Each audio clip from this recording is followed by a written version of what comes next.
It is now 6:30. Thank you, Jason. And we'll get started. Good evening. This is a special meeting of the Urbana City Council. I'd like to call the meeting to order. Will the clerk please call the roll? Ms. Wu, Here. Ms. Hersey, Here. Mr. Brown, Here. Mr. Roberts, Here. Mr. Colebrook, Here. Mr. Miller, Here. Ms. Marlin. Here. Next item on the agenda is public input. I'd like to read the instructions for public input. Members of the public may join the meeting as a Zoom webinar or a telephone participant to make verbal input, or you may email input to the City Council at citycouncil@urbanaillinois.us, and the meeting record will stay open until the end of this meeting. We'll accept public input until the end of this meeting. This is a time for council members to listen to the public. Discussion, debate, commentary won't take place during this period. Public comments are limited to 4 minutes per person. Public input will total no more than 1 hour unless that time is shortened or extended by a majority vote of the members present. The meeting chair has the option of giving priority to speakers who want to comment on specific agenda items upon which a vote will be taken. A person may speak once during the meeting and may not cede time to another person. We ask that you address your comments to the public body as a whole, maintain respect for the process and respect for members of the council, the city staff, and the general public. The meeting chair or member of the public body has the authority to call a speaker out of order for using abusive, harassing, threatening, defamatory remarks. If the speaker refuses to cease the remarks, the meeting chair may mute the speaker's microphone and will ask the speaker to send the remainder of their remarks via email for inclusion in the meeting record, which again, the meeting record closes at adjournment of this meeting. So I want to thank you all for helping us conduct respectful and productive meetings. We have one item on this agenda, and it's resolution number 2020-11-058R. And it's a resolution approving and authorizing the execution of a promotional and marketing agreement with the Urbana Business Association for fiscal year 2020 to 2021. And Carol Mitten had wanted to introduce this item. Thank you, Mayor. This was, as you recall, a discussion item at the last council meeting. And I just wanted to introduce it again. And as you recall, Stephanie McMahon explained that the resolution and agreement before you would reimburse UBA for eligible expenses for the first 6 months of FY 2020 and 2021 in the amount of $28,907.50. And I just wanted to explain to folks who might not be as familiar with this as the council in terms of the budget for UBA. It's very dependent on events in order to have the budget balance. And already we were concerned when the proposal was first brought to us, because there was a lot of creativity that UBA had brought to the table in terms of trying to switch their traditional events into a virtual format. But we were very concerned about the tenuous nature of things that had been untried.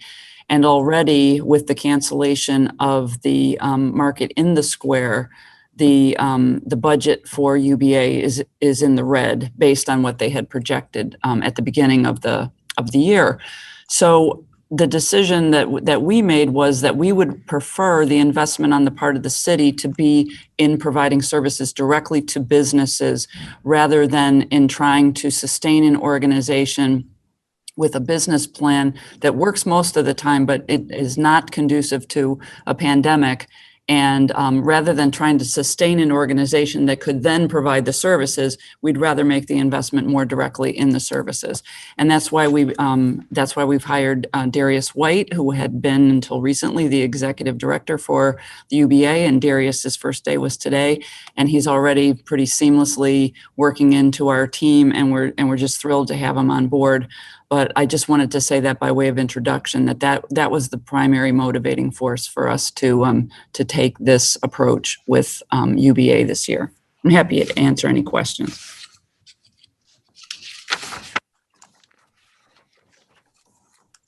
Yeah, Mary Alice. I've got, yeah. Oh, Dennis can go first. That's fine. Oh. Dennis, can you put your video on? So I I probably have to check out of the meeting and restart everything. Okay, never mind then. I'll just be invisible at the moment. okay. Yeah, I appreciate the commentary that you've explained, Carol. One of the other aspects of the city's program, I understand, is to no longer provide space on Main Street for the UBA. Can you explain what the intent of the city is in that regard? Well, we have actually a number of uses that of our own that we hope to either have share the space or one or the other. We have there's a strong desire on the part of Andrea Rudy and Lily Wilcock to have a presence on Main Street for the comprehensive plan that people could, if we get to the point of having in-person meetings again, or where they could stop by and take a look at some of the proposals that we're developing, or stop by and give feedback, just to have a presence on Main Street. But we also have people that work in parking meter maintenance that are in some really dismal space right now in the parking deck. And they have also expressed an interest to be in space that doesn't flood and that is climate controlled. So we have a couple of competing internal uses for that. And that's why we were reclaiming the space. So the parking meter collection and the potential work on the comprehensive plan is more important to the city than sustaining its business association downtown, at least in the respect during the COVID pandemic change to at least allow it to have office space. Is the city offering to share office space or to take over the office space? We are taking over the office space. Given the program that the UBA is interested in continuing in the current times, as I understand it, they want to have a mentoring program, and that's a business-to-business mentoring program. And aside from some storage of documents, I don't know that they're going to be needing a lot of office space for meetings anyway. Everybody's meeting virtually.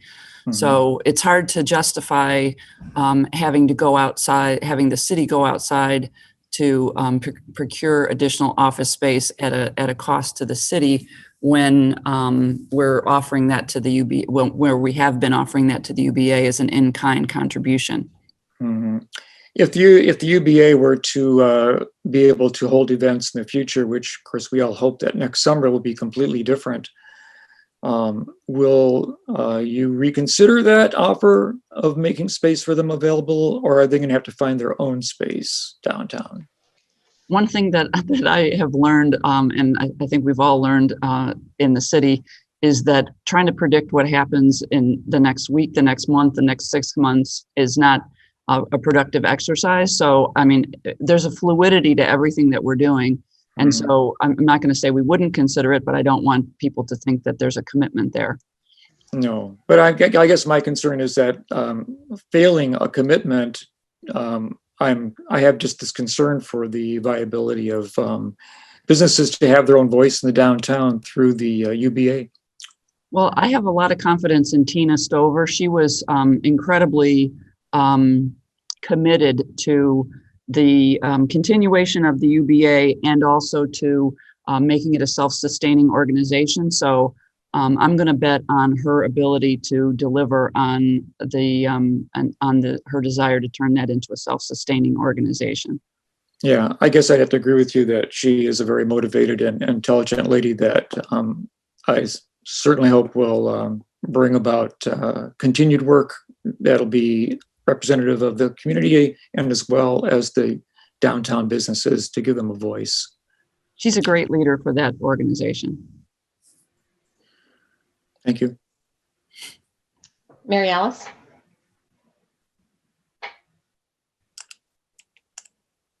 unmute myself. Dennis had asked some of the questions. I just wanted to kind of summarize this proposal. So the city is offering funding in half the amount that we originally anticipated to end on December 31st. So it's around $28,000. And then the in-kind services end on March 31st in 2021. And beyond that, there won't be any city involvement with UBA. Is that correct?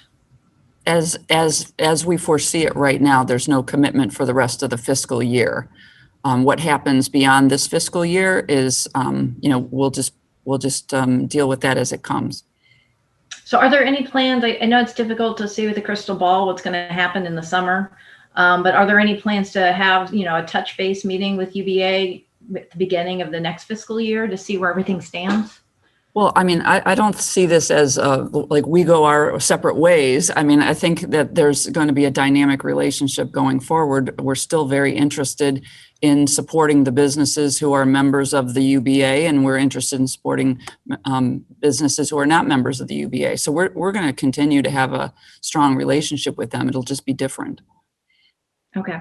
And then my final thing is just a formatting thing on the item that's actually posted online on page number 2 of the agreement. It looks like there's like a track changes thing that's been turned off or on there. So you might want to check and make sure that that is the most recent version. Okay, thank you.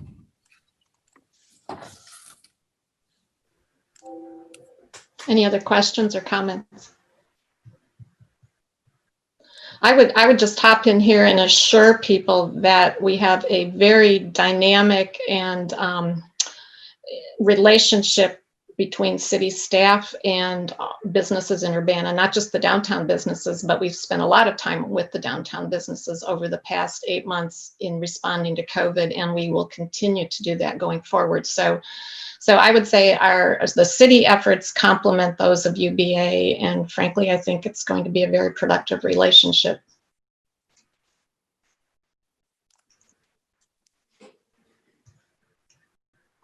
And again, we have no idea what the future holds, except that it will change every day. So we have to be ready to respond. Also, Mayor, I'd like to just say that I certainly do support providing them funding to reimburse them for expenditures that they've already expended, and to continue their relationships and the support at least that we can offer them for the next 6 months, which this resolution provides. Absolutely, absolutely. Okay, is there a motion?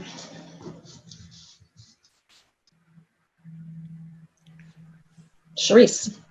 I'd like to move that for resolution number 2020-11-058R, a resolution approving and authorizing the execution of a promotional and marketing agreement, Urbana Business Association FY 2020 to 2021, be moved for approval. Is that right? That'll do. Second. I'll second it. Was that Jared? Or Bill. I think he started first. Either Which one. Bill Colebrook? Okay. Any further discussion? And you know what? I realized I read the instructions for public input, and then I don't believe I actually asked for public input. So, is there anyone who wishes to offer public input? Grace Wilkin. And I apologize for that. It's been a very long day.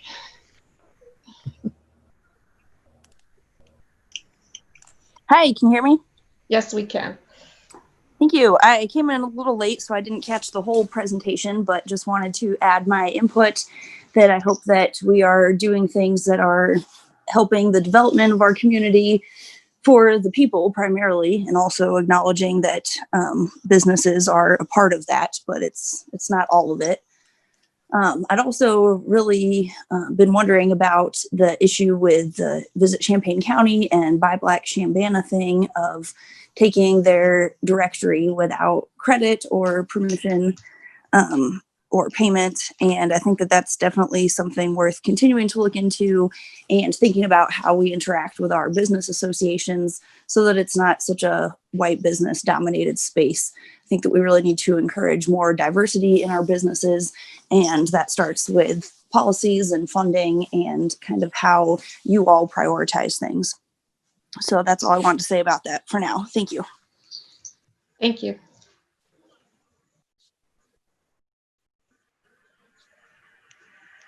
Did anyone else wish to address the Urbana City Council?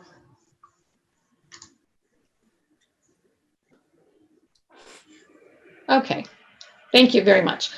All right, I believe we are ready to vote. Did you have your hand up, Mary Alice? Nope. Okay, I believe we're ready to vote on this resolution. Will the clerk please call the roll? Ms. Wu, Yes. Ms. Hersey, Yes. Mr. Brown, Yes. Mr. Roberts, Yes. Mr. Colebrook, Yes. Mr. Miller. Yes. That motion passes. Thank you very much. That's the only item for consideration on this agenda. So this meeting is adjourned, and we will start back at 7 o'clock with a committee of the whole meeting chaired by Dennis Roberts. Thank you.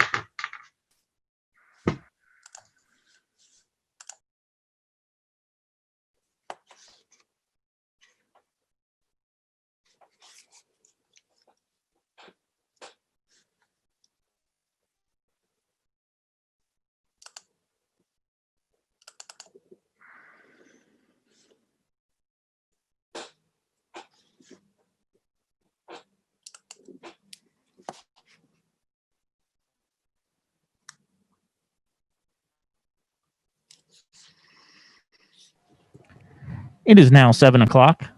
All right. So that means that we can begin our meeting. I call the Committee of the Whole meeting for November 16th, 2020 to order. I'd ask the clerk to please call the roll. Ms. Wu, Here. Ms. Hersey, Here. Mr. Brown, Here. Mr. Roberts, Here. Colebrook, Here. Mr. Miller, Here. Mayor Marlin. Present. Okay, thank you. Thank you, Phyllis. You're welcome. We have to now approve the minutes of our previous meeting from October 19th, 2020. Would there be a motion to approve the minutes, or are there any changes to the minutes before we do that? I guess I'll we move should. approval of the minutes. All right. Okay, I'll that's Mary. second. Who would like to second again? I'll second. Okay, Jared Miller. Okay, thank you. Were there corrections to the minutes? Anybody have any corrections? Okay, I don't see any. Those in favor indicate by saying aye. I think we have to do a roll call. Oh, yeah, that's right, we do. Thank you. So, City Clerk, please call the roll for us. Ms. Wu, Yes. Ms. Hersey, Yes. Mr. Brown, Yes. Mr. Roberts, Yes. Mr. Colebrook, Yes. Mr. Miller. Yes. Okay, those are approved minutes. Are there additions to the agenda? I have none. Carol, do we have Yeah. any? No. Okay. No, okay. All right, so that leads us to presentations and public input. I don't see that we have a presentation this evening. Well, we do. It's going to be later in the program, as indicated on the agenda as number 11. So if that's appropriate for everybody, we'll just go on to opening up public input. So I have a statement to read concerning how public input is to be proceed for city council meetings and using Zoom as the media. The city takes public comment via email, written format, and verbally. On October 12th, 2020, the Urbana City Council approved new rules for public input during remote electronic meetings. These rules are listed on each agenda for the city-sponsored public meetings.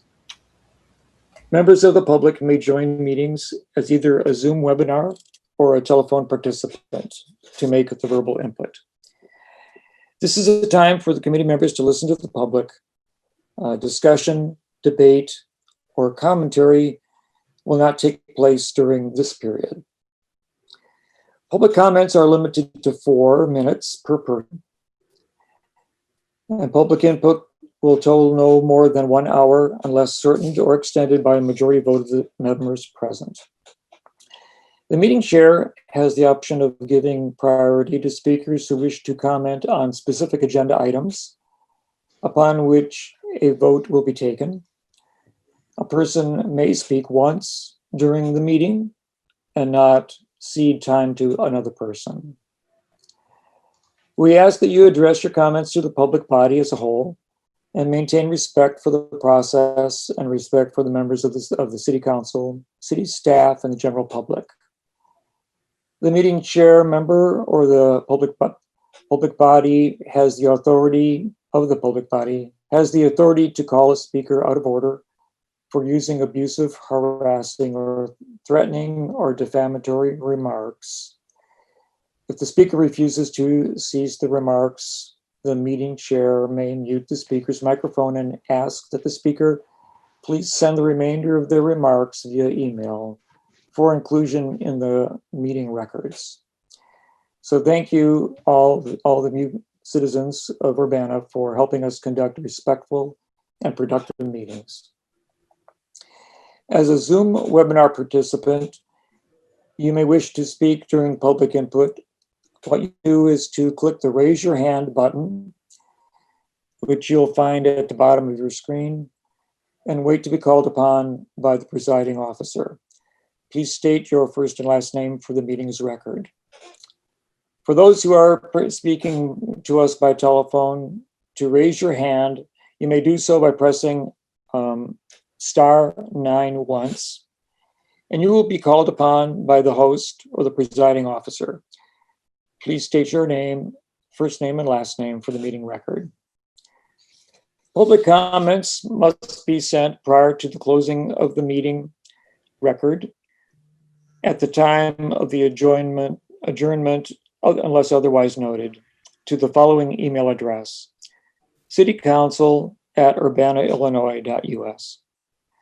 The subject line of the email must include the words public input and the meeting date. November 16th is today's date. Email public comments labeled as such will be incorporated into the public record. Copies of emails will be posted after the meeting minutes have been approved, and those will help you guide yourself as you do public input with us. So I'd like to see then who are individuals who would like to do public input. I see we have 5 individuals.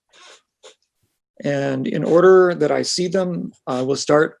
I invite Tracy Gloss to please provide public input. Hi, good evening. Are you able to hear me? Yes, we are. Thank you very much. Wonderful. Good evening. My name is Stacy Gloss, and I am the chair of the Urbana Sustainability Advisory Commission. My comment this evening is to express my support and enthusiasm to the city for the Lumpkin Family Foundation grant for street trees in Urbana, which will be accepted this evening. The Sustainability Advisory Commission is excited to support the Sustainability and Resilience Office's efforts on this grant. This is a wonderful contribution toward building healthy and sustainable communities through employing ecosystem services such as tree planting to reduce heat island effects in areas with fewer trees. Thank you so much. Thank you very much also. All right. The next individual would be Dottie Vera-Weiss. Dottie?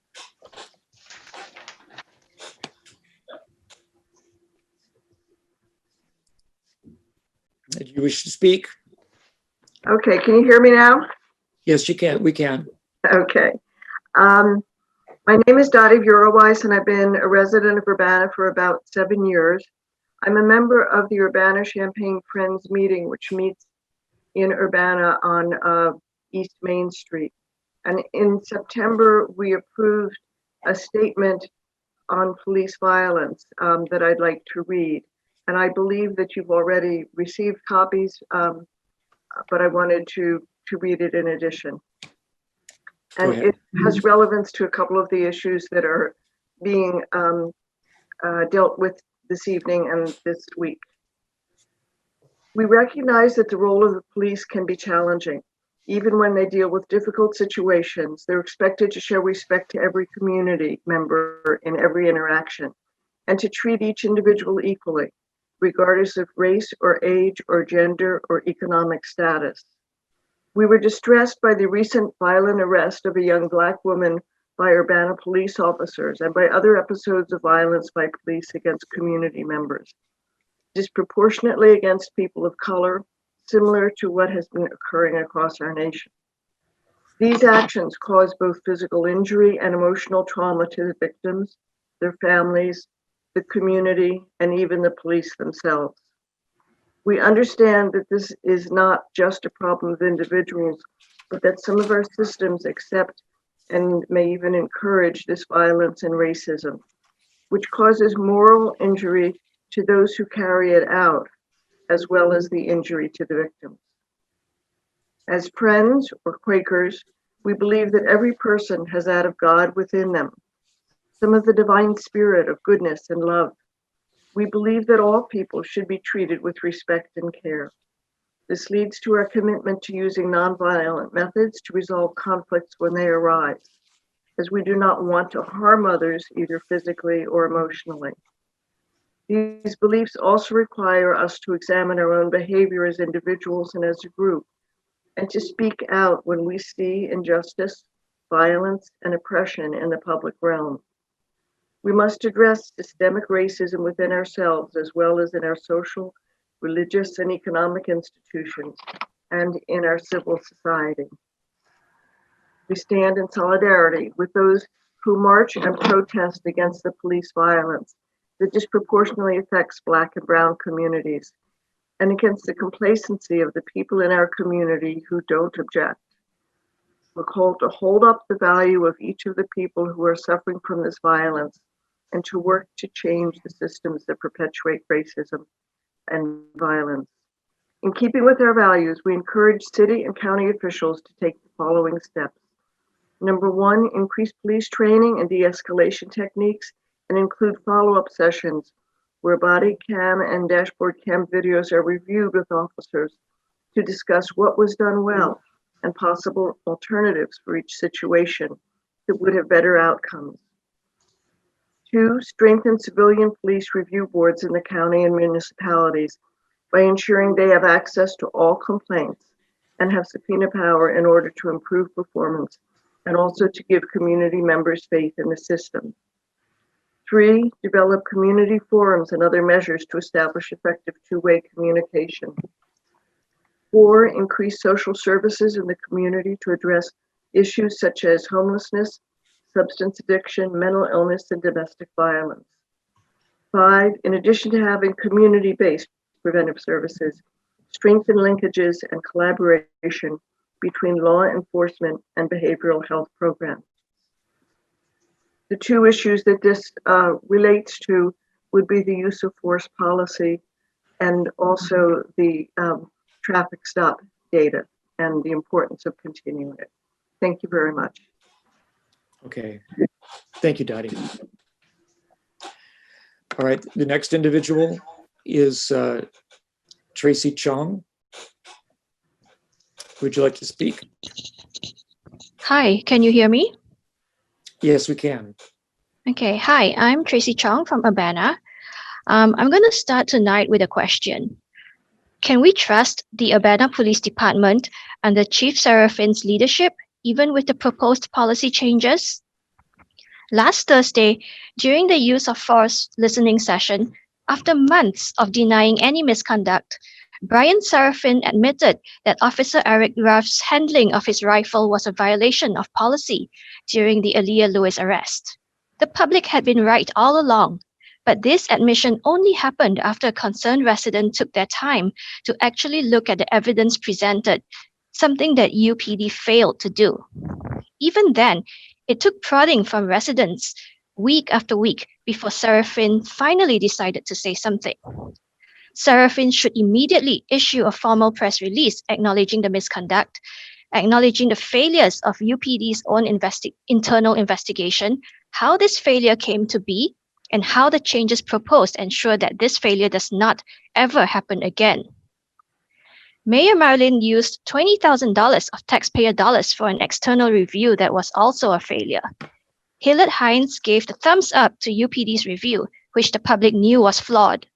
Mayor Marlin needs to address the fact that up to today, there has been no meaningful review, I repeat, no meaningful review performed for the Aaliyah Lewis arrest.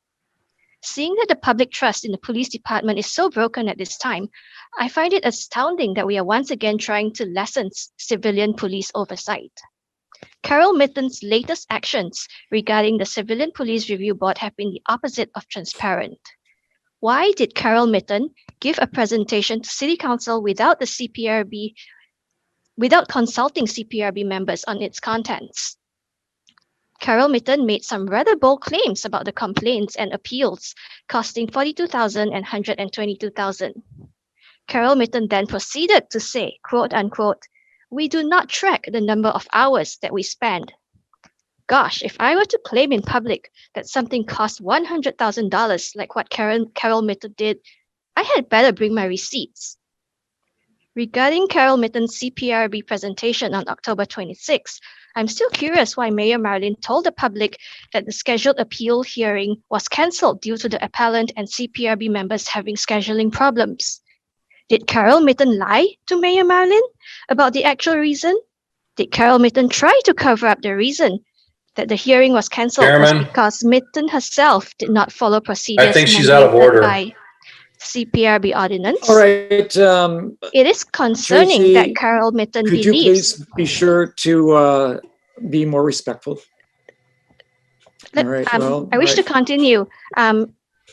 It's concerning that You- Carol Mitten believes she's exempt from the procedures mandated by CPRB ordinance. At the same time, Carol Mitten is urging City Council to amend the ordinance so that procedural or administrative complaints will be excluded from the CPRB complaints and appeals process. From Carol Mitten's proposed changes to the CPRB, it was clear that her main goal was to make sure certain types of complaints were ineligible to go through the appeals process. This is a terrible move Let's try not to be too opinionated and try to stick to facts, please. I think these are facts. Sorry, you really interrupted me. I think this is a terrible move by Carol Mitten that would lessen civilian oversight Mr. Chair, on some of the these are categories. opinions. These are opinions. They're Yeah, not they are. facts. Okay, of course, the public can express opinions, and we are doing better. Thank you, Tracy. You're doing a little bit better. We appreciate your civility. Perhaps the content's not exactly perfect, but thank you for trying. All right, the next person up is Mr. B. Dunn, 545425 Gmail. Maybe you could express your name, and we open your public opinion or public comments. Hey, my name's Brian Dunn. I'm from Champaign. And I just brought my dog in from outside, and it's really cold outside, which is kind of an opinion, but something I think I could state here. And it gets me thinking that I hope that our community is doing everything possible to keep people in warm houses with running water. And if there is any ability that any motion you can make would either influence or cause that to be a certainty, that would be amazing, because as someone who is immunocompromised, I can't imagine the terror I would feel being uncertain of those conditions going into these winter months, knowing that to seek shelter with someone else or in a group setting would put me at great risk as our numbers creep up to, close to 10%. Those are not good odds. And, sorry if these are opinions. I'm not really sure after that last comment what I'm supposed to be doing here, but I just hope to express to you that it is imperative that you do everything possible to take care of your community. Thank you. Okay. Thank you, Mr. Dunn. All right, the next individual with the raised hand is Bo Barber. Bo? Hi, can you hear me? Yes, we can. All right, thank you. Last time I talked about no Ameren shutoffs and the number of disconnections in September, which occurred over the period of 1 week. Urbana had 47 disconnections by Ameren. We have an update now for the data from October, and there were, for Urbana only, there was 227 disconnections by Ameren, Illinois. In addition to this, there were 83 disconnections by American Water in Urbana alone. This is getting worse, and I'm working with CUPHD and Cunningham Township via Daniel Chenoweth as best as I can, but this is just an endless tide of disconnections that are going to be occurring. And I've worked with them to try and reach out to people and figure out, get in contact with people, try and point them to the right direction so they can get the financial aid they need, talk to Ameren to get something set up. Ameren purposely sends us notices, notifies CUPHD, notifies them basically less than 24 hours in advance of when they're going to potentially disconnect services for people. And out of just from November 1st to November 16th, today, Urbana has received 181 disconnection notices, and every other day I get more. They switch between Urbana one day and Champaign the next, and I'm exhausted, and I'm not sure how much I can keep going fighting this losing battle. And coming up in December, that winter moratorium that I used to even think was going to be an end-all be-all is not an end-all be-all. It's a means-tested thing like we currently have now. What we have here is a means-tested program with Ameren still shutting people off. They shut off 227 people. It's a means-tested program, and it is actually, the winter moratorium has weaker protections. This is not going to be solved by the governor. It's not going to be solved by the winter moratorium. It's going to come down to the local governments, and that's why I'm pleading with you. You have the power to act. You passed the resolution promising that you would act, and I understand there's things you can, to settle out, but we don't have time. That's not a luxury. I've worked with organizers. People have found homes abandoned because they've lost their water and they've lost their power. And I know that because these people have gone to houses that they know people lived in. There was stuff still in the front yard, and these people went by these places over the course of 3 different days, Tuesday, Thursday, and Friday, and no one was there. They went different hours of the day. Those people were gone. And it's going to get worse as people abandon their homes to find shelter elsewhere during a pandemic that spreads like a wildfire. And so I know you've received an email today that explained what you can do. You can act on this immediately, and you can, whether for whatever period of time that you can do it, you have to do it. I'm begging you, because people are going to die because of this. And I can only do so much with the organizers that I'm working with. Daniel Chenoweth can only do so much. And we're trying, but you need to act, and you need to act now, because this is going to get bad, and it's already bad, and it's going to get worse. But thank you for letting me comment. Okay, thank you for your comments. I do believe we are going to address something about that eventually here, and we hope to share that with you.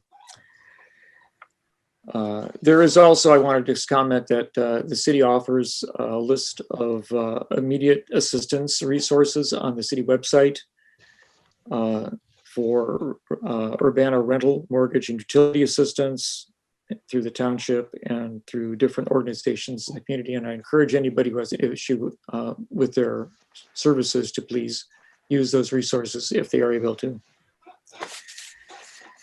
All right, Grace Wilkin, your turn to speak for public input. You have 4 minutes. Thank you. Can you hear me? Yes. My name is Grace Wilkin. I'm an Urbana resident, and I want to talk about the discussion item today. And this report shows that, we have some blatant racial discrepancies in our police and policing, and that these are deep issues that need to be addressed. I'm concerned about the pilot program. It seems really vague. Sounds like officers can arrest or do traffic stops for any reason within this area and also outside of this area. It just doesn't make sense to me. And I think that it's not meaningfully addressing the deeper issues of how we support our communities and how we deal with racial issues and police accountability. And there are a lot of deep issues here that go along with traffic safety and community safety. I also want to talk about item 7, this grant for tree research and tree planting. I think that's a great thing and really important to do. And that's great that our city staff was able to get that grant through and accepted from the foundation. And I'm also wondering if the combined almost $10,000 additional pay to city staff from the city is necessary. Maybe it is, maybe it isn't, but just a question I wanted to ask, if that's within the scope of their full-time job already or not. Just something to think about with the pandemic and economic hardships. And then another item I want to talk about was continuing to work on preventing utility shutoffs, whether that's pressuring state and county governments, the utility companies directly, making emergency orders, whatever needs to be done to try and keep people safe and as housed as possible. That's all for tonight. Thank you. Okay, thank you, Grace. Next up, we have Ellen Axelrod. Ellen? Yes, can you hear me? Yes, we can. Could you put up the clock, please? Thank you. Hello from Bloomington. Today, the Bloomington City Council has voted unanimously to start to prepare action on utility shutoffs. Next week, they're going to have an in-depth discussion with their legal staff about what additional material they can add to their ordinance in order to act. That took one discussion. How long has it been with you all? I appreciate that you have acted, but Bloomington isn't exactly a progressive town. They're in the middle of also a Republican county. So what I want to emphasize here is that it is very clear, even in the definition of emergency services in 20 ILCS 3305, the whole state statute, which is called the Illinois Emergency Services and Disaster Agency Act, that the emergency services includes in their definition the temporary restoration of public utilities. Ameren, Illinois, Illinois American Water, all of the rest of the major corporations are public utilities. The Illinois Commerce Commission regulates public utilities. The email that you were sent this morning specified very clearly how the existing ordinance, not a new ordinance that needs to be adopted, allows for these emergency powers, which again are not enacted by ordinance, but enabled by emergency statute so that one can act through the Emergency Services and Disaster Agency. Decatur is one of the most significantly affected communities in addition to Springfield. They have had hundreds more disconnections this past month of October. Their positivity rate is up to 20%. And that's before evictions even hit. That's coming for us next. And if we do not do everything that we can, again, proactively, we are going to be in a much more dire strait. That also being said, I know that this is difficult. With our General Assembly effectively disbanded, and with the governor not calling them back into action, he unilaterally governs who gets what sort of emergency funding. I would ask that the budget be secondary to the safety of our residents. Because while we can make up debts in the future, we cannot bring people back from the dead. And I'm speaking to you very plainly because that is where things are at. Last time I had checked, we had over 4,000 people on ventilators in our state. The death toll is around 10,000 plus. Most people who are on ventilators do not come back. Our death toll is going to mount. And again, evictions are about to happen. And not every county is like Champaign County, where the public health district administrator, Julie Pride, agreed to talk to Sheriff Dustin Heuerman to stop evictions, just like he had promised to do back in March or April, and hasn't promised again since. So please, more than words, we need you to use the emergency powers that you have available. We are running out of time in Champaign County. Even NPR said earlier that this weekend we have had the highest number of COVID cases cumulative since the pandemic has started. We're running out of time. Please act. Okay. Thank you for your comments, Alan. Are there any other individuals who would like to participate in public comment at this time? I'm trying to recall if there had been any public comment offered via email today. Certainly there was one or two concerning one of the cases, the zoning Board of Appeal, or the zoning issue that we're going to be talking about in the near future here. So, all right. Okay. Dennis, I think that Evelyn Dr. Underwood. Underwood is here. Yes, I see Evelyn Underwood. Yeah, I call upon you. Can you hear me? Yes, I can. Good Yes, I evening, everyone. I sent a short email, and so let me read that quickly. The Chief's recommendation 2021 pilot program, Bishop King James Underwood and I, Reverend Dr. Evelyn Underwood, would like to go on record as supporting Mr. Darrell Cruz's draft resolution authorizing policing changes to improve equity in traffic stops, practice, and tactics.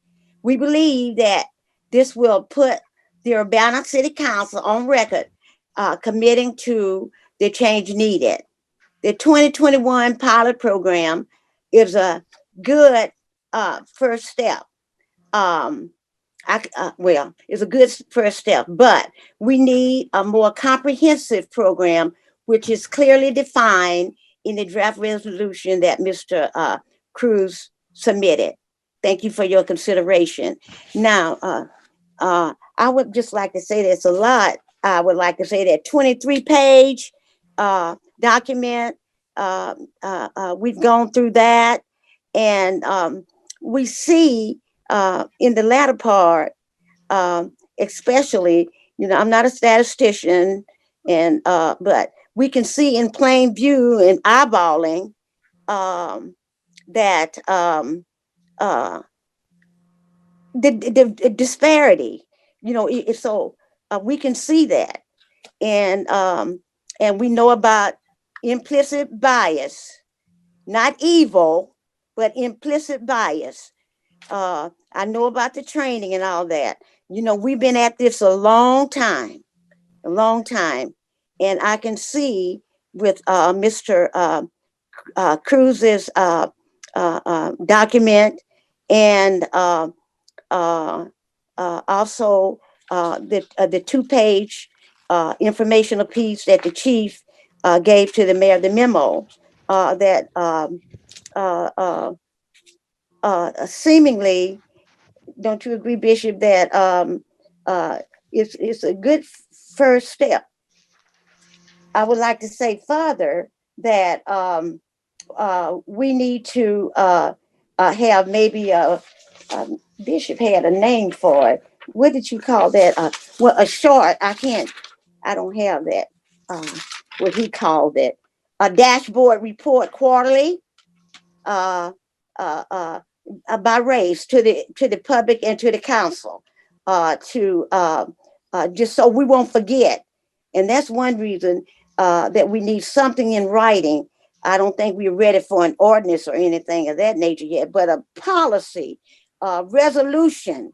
So it'll be in front of the council, in front of the people, that this is very serious and we need to do something. And as I forestated, that first step is a good step, but we need a more comprehensive document.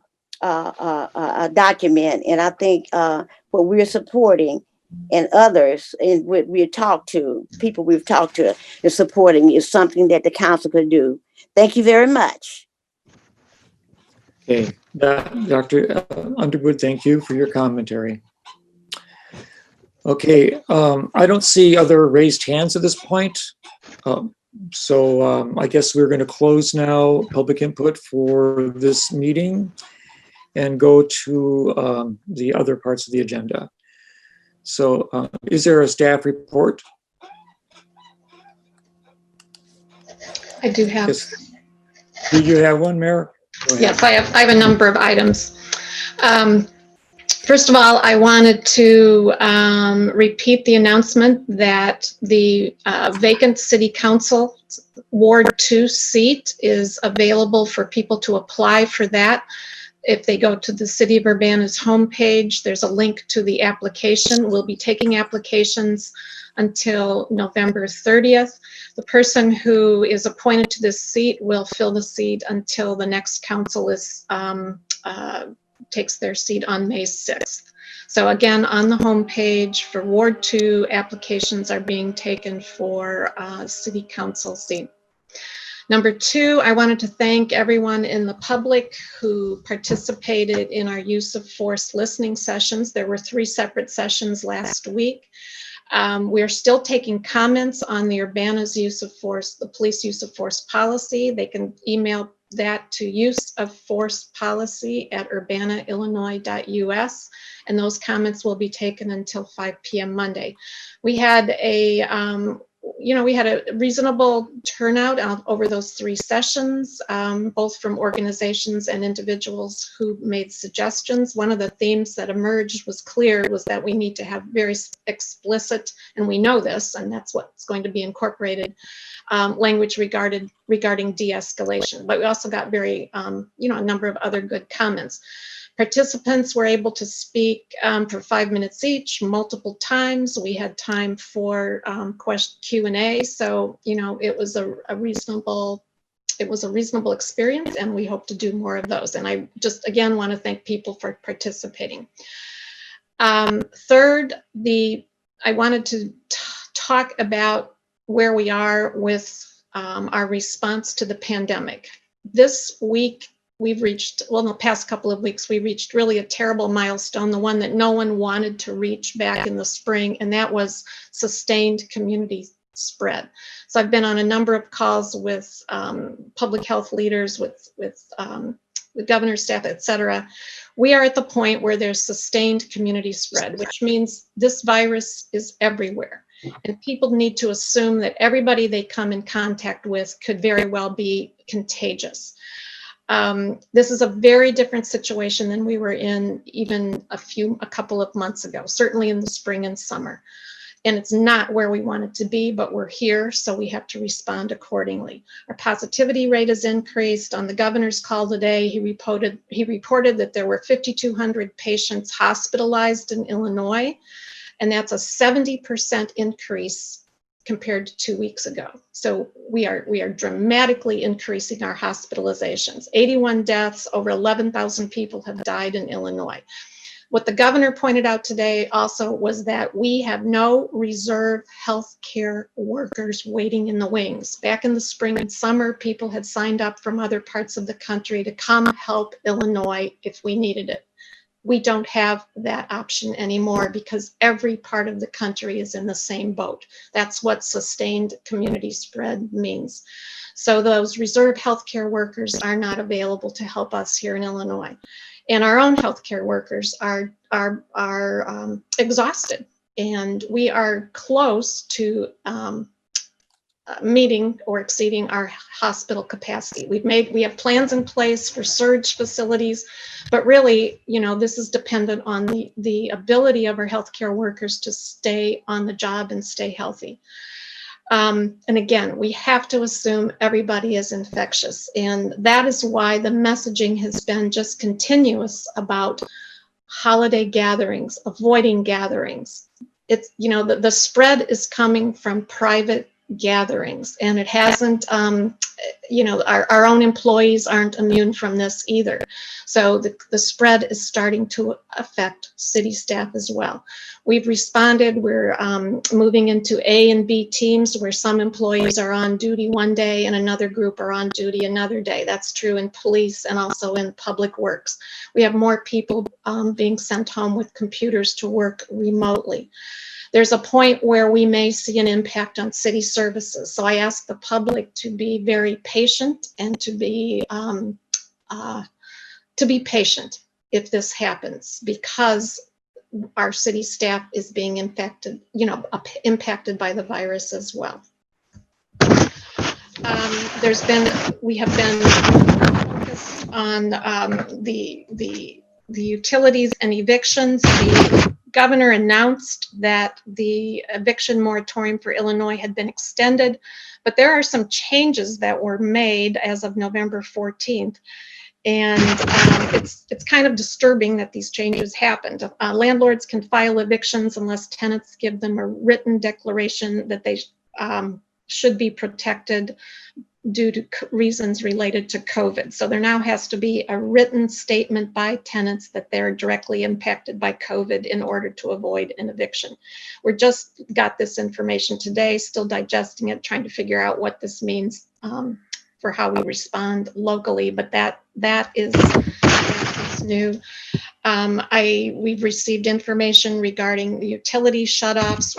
We are exploring all our options. It's not as simple as people think from a legal standpoint. The ICC has stated that they believe, and they are, the authority for regulating utilities. And when local governments take action, there are consequences. So we have to explore what those consequences are. I know how people feel. I know how desperate some people are, and we will do whatever we can and as hard as we can to keep people in their homes. So we're just trying to sort all this out right now, and I will be calling the mayor of Bloomington to see exactly what route they're taking as far as a local ordinance.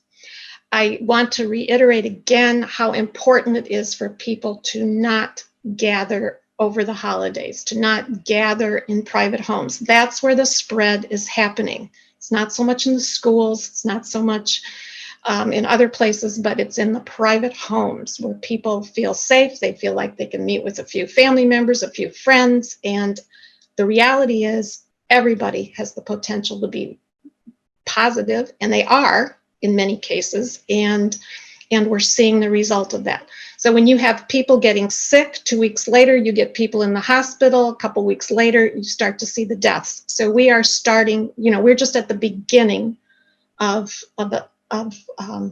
some very, very sad times. And we need people to change their Thanksgiving plans, change your travel plans, stay home, and stay apart, and figure out an alternative way to celebrate the holidays, because this is a very, very critical period. The vaccines that have been developed, there's another one announced today.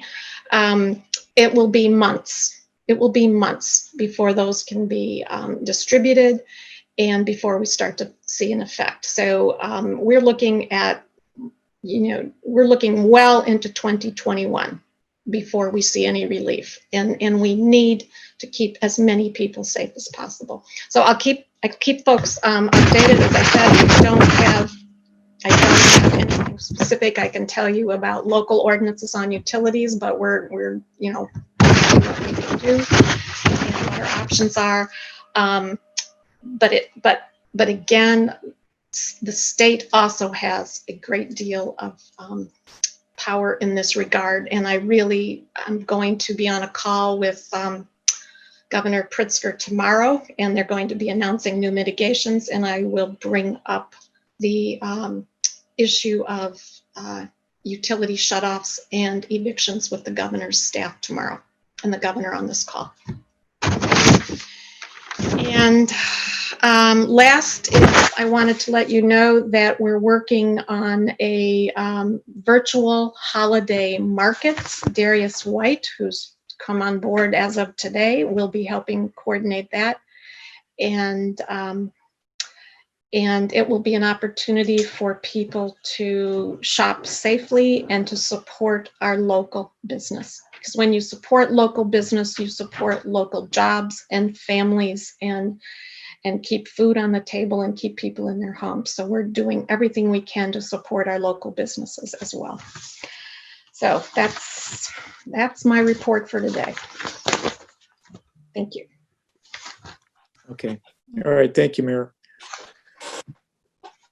So I will Can I ask Mayor the question? Yeah, go ahead, Mary Alice. Thank you. Diane, I'm wondering, I know people have talked about the City of Champaign's ordinance on utility shutoffs. Are you aware of the City of Champaign taking action against the utility companies, since we're having both termination notices both in Champaign and Urbana? I'm told that their legal division believes they do not have the authority to do that on a local level.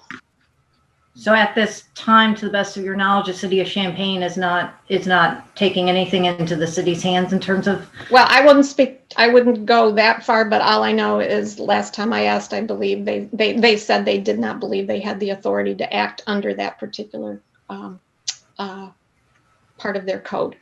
It's not as simple. It's not simple at all. It's very complicated to do this on a local level. So that's why we need to do the research in order to determine this. And I know time is of an essence, but we also have to be able to do the research to do this. Yeah, I mean, in my opinion, it's one thing to have an ordinance and it's another thing to have some kind of enforcement mechanism.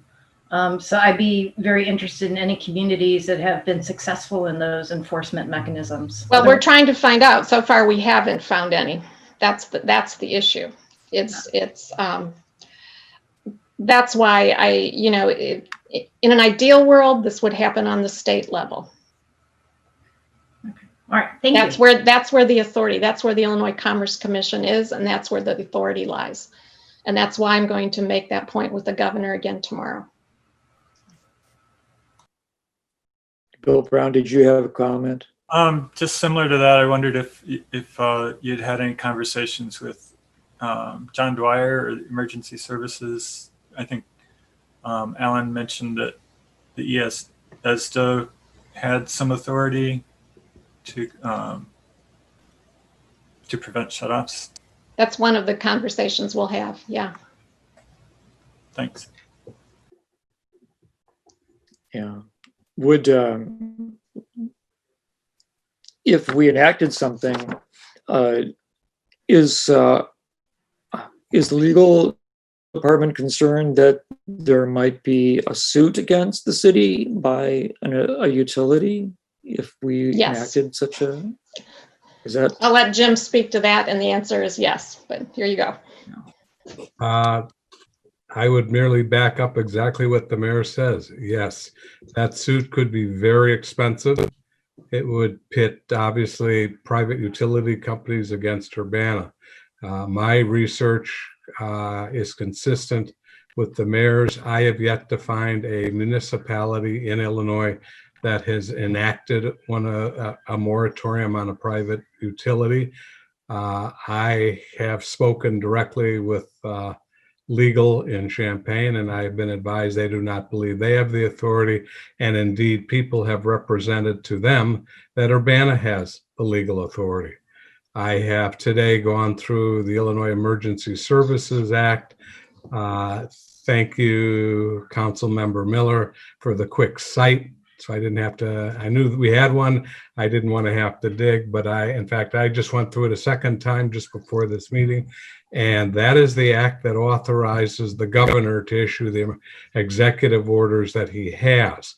The act does refer to political subdivisions and municipalities and cities. But as I read the act, and nowhere does it confer the authority on them to act independently to issue private utility shut-off moratoriums. Further, echoing what the mayor said, I have communicated now twice with the Illinois Commerce Commission attorneys in that division, and they indicate as far as private utilities that municipalities do not have that authority, and that has been bolstered by IML's, Illinois Municipal League attorney's opinion. He does say that publicly owned utilities, that municipalities that own utilities have the right because they own them. They're public utilities that they own and operate, but not private. Jared Miller. Thanks, Dennis. Well, I'm curious. Is Ameren a privately owned utility? Is it not publicly owned? Well, it's when I mean privately owned, I don't mean like a family owning it. I mean it's an entity that is not owned by a government. Same with Exelon, same with Commonwealth Edison, same with Illinois American Water. They have investors, shareholders. I don't know if Ameren's traded on a public, securities exchange. Same with Illinois Water, but that wouldn't matter anyway. They are privately owned utilities. They are not government owned, nor are they government operated. Okay. I mean, I guess I don't know if the distinction is between a public company and a private company. I think there's argument there. Anyway, Jim, what I wanted to say was, I know, yes, there is obviously, if we're in violation of the law, there's threat of lawsuits. But, in my opinion, and probably in the larger opinion of the public, you really think that a privately owned utility company is going to sue a municipality for not letting them perform utility shutoffs during a pandemic that would directly be contributed to the death of people in that municipality? You really think they're going to sue them and be like, you should have let us kill people? That's the law. We're allowed to do it. You really think that? So I'm not trying to be justful. I'm just saying I really don't see that actually coming to fruition. Unfortunately, maybe I'm more of a cynic than most, but I do see that, and I'll explain why. One, they won't look at it the way you or I might look at it, and two, they're going to set a precedent because we have obviously hundreds, if not thousands, of different units of local government, and if they all start adopting their own moratoriums, then at some point they basically shut down the utility. So I think if we're the first, they will come after us. And here's how it will work. Obviously, if we adopt an ordinance and they violate the ordinance, we would have to prosecute them in ordinance violation court, just like any other ordinance. They would respond with a suit or with a counterclaim for declaratory relief. And if we're way out on a limb and we have no legal basis, and at this point, we may have moral basis and ethical basis, but the way I read the various statutes I've read, I honestly don't think we have a legal basis. The city not only will have to, basically pay somebody to handle this very complex matter, but there's a good chance the city could get hit with sanctions, which would include paying the utilities attorneys. And it could be a very expensive piece of litigation that could grind on for some time. So unfortunately, I would rather be more idealistic, but in my 44 years of doing this kind of stuff, plaintiffs or organizations like that do this to set a precedent as much as deal with the particular issue. By the way, ICC and the utilities, including Ameren and Illinois Water, have entered into a voluntary moratorium arrangement. I don't know when it expires. And further, as we head closer to winter, and I think it's December 1, there's a statute, if I recall correctly, that prohibits shutting off heat because somebody can't afford to pay. There are metrics in terms of when they can do that and when they can't.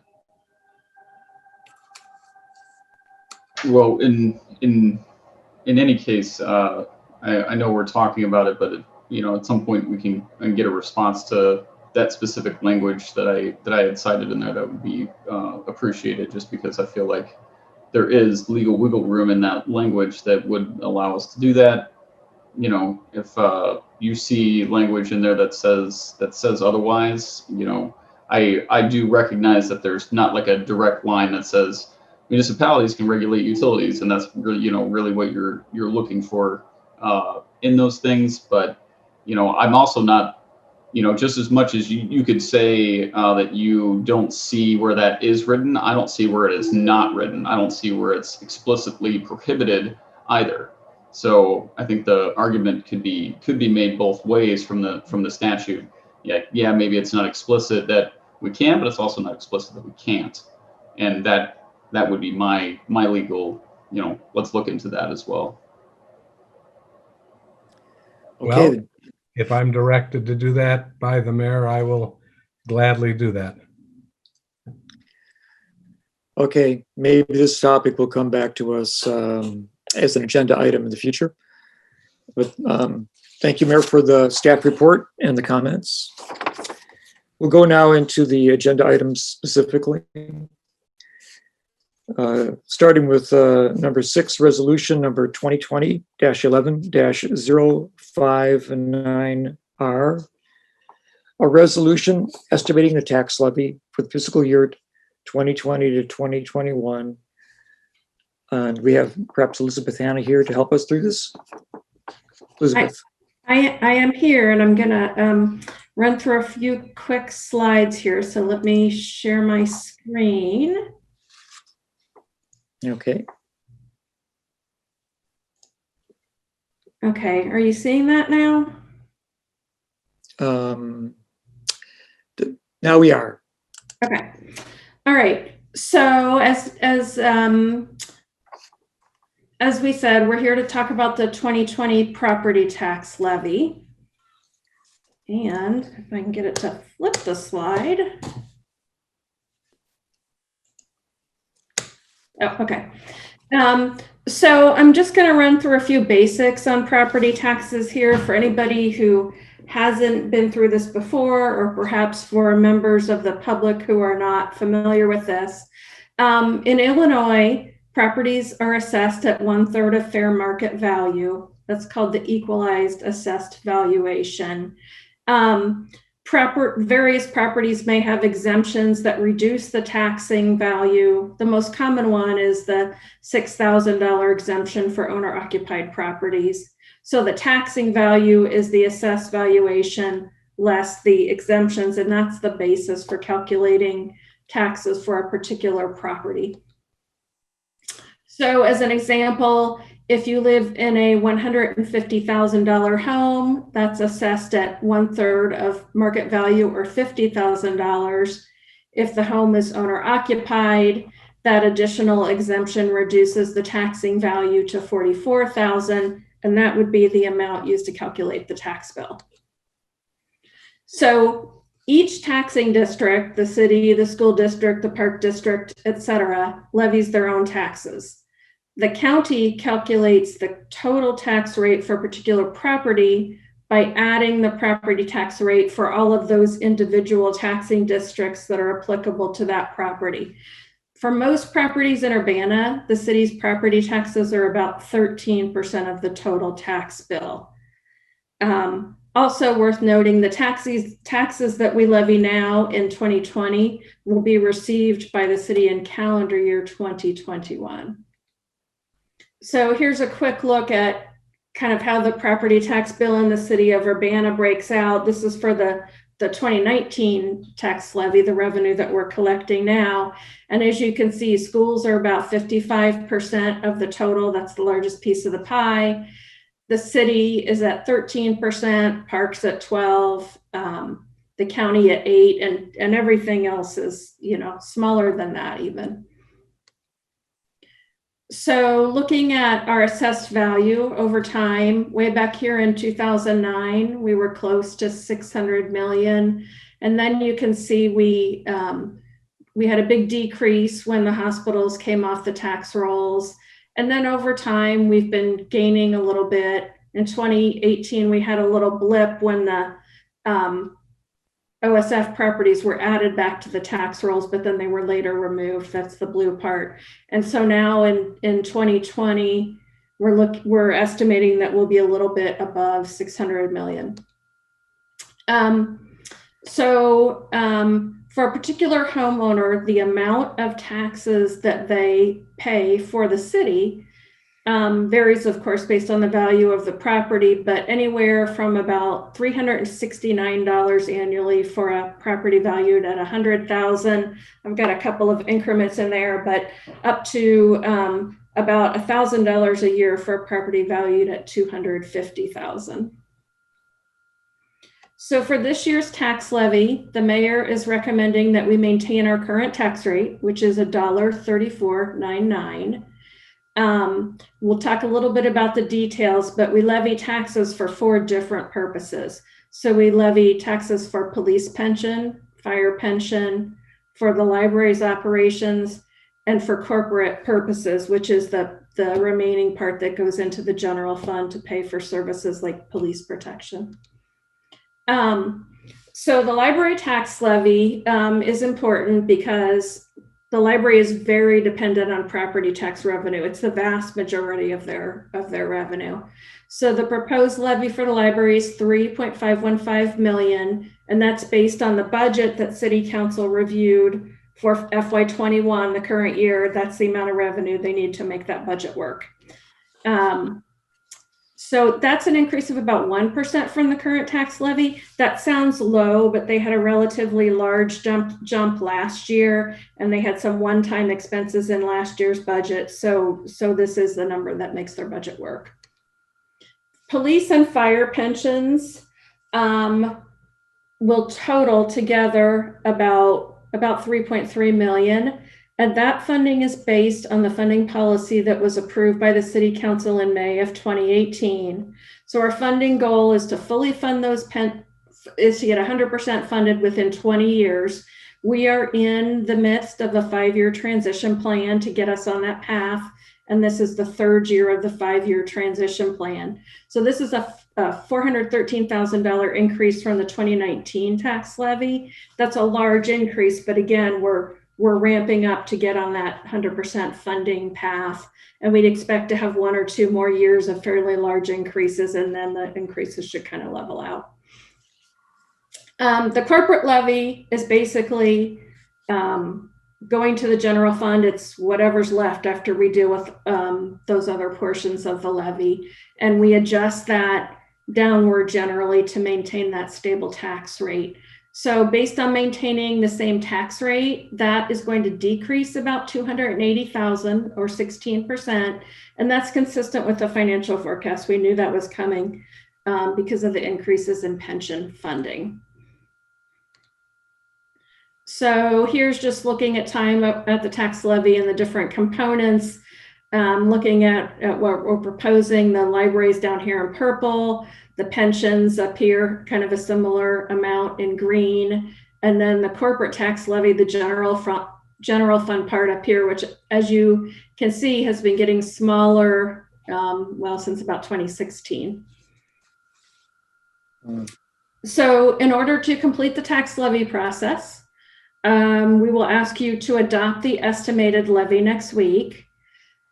We do not expect that we will be required to hold a public hearing because the increase will be less than 5%.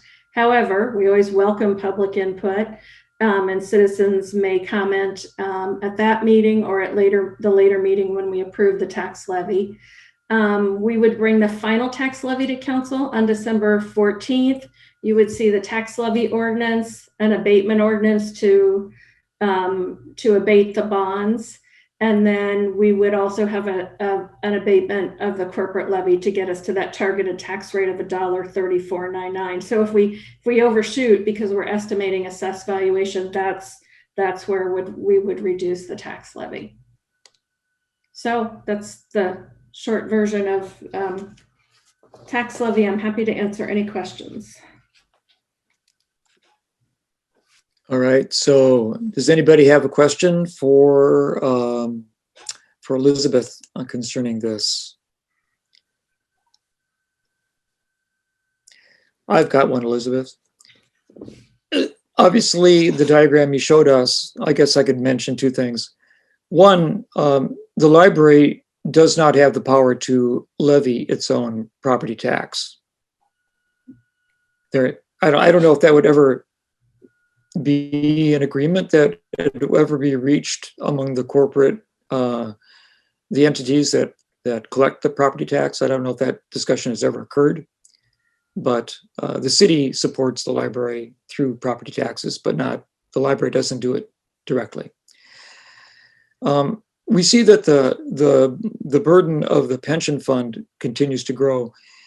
Will there be a time in the future where it begins to stabilize or shrink, or will the pension always grow in this community? Well, always is a long time, but as I said, we're in this 5-year transition period to increase our funding.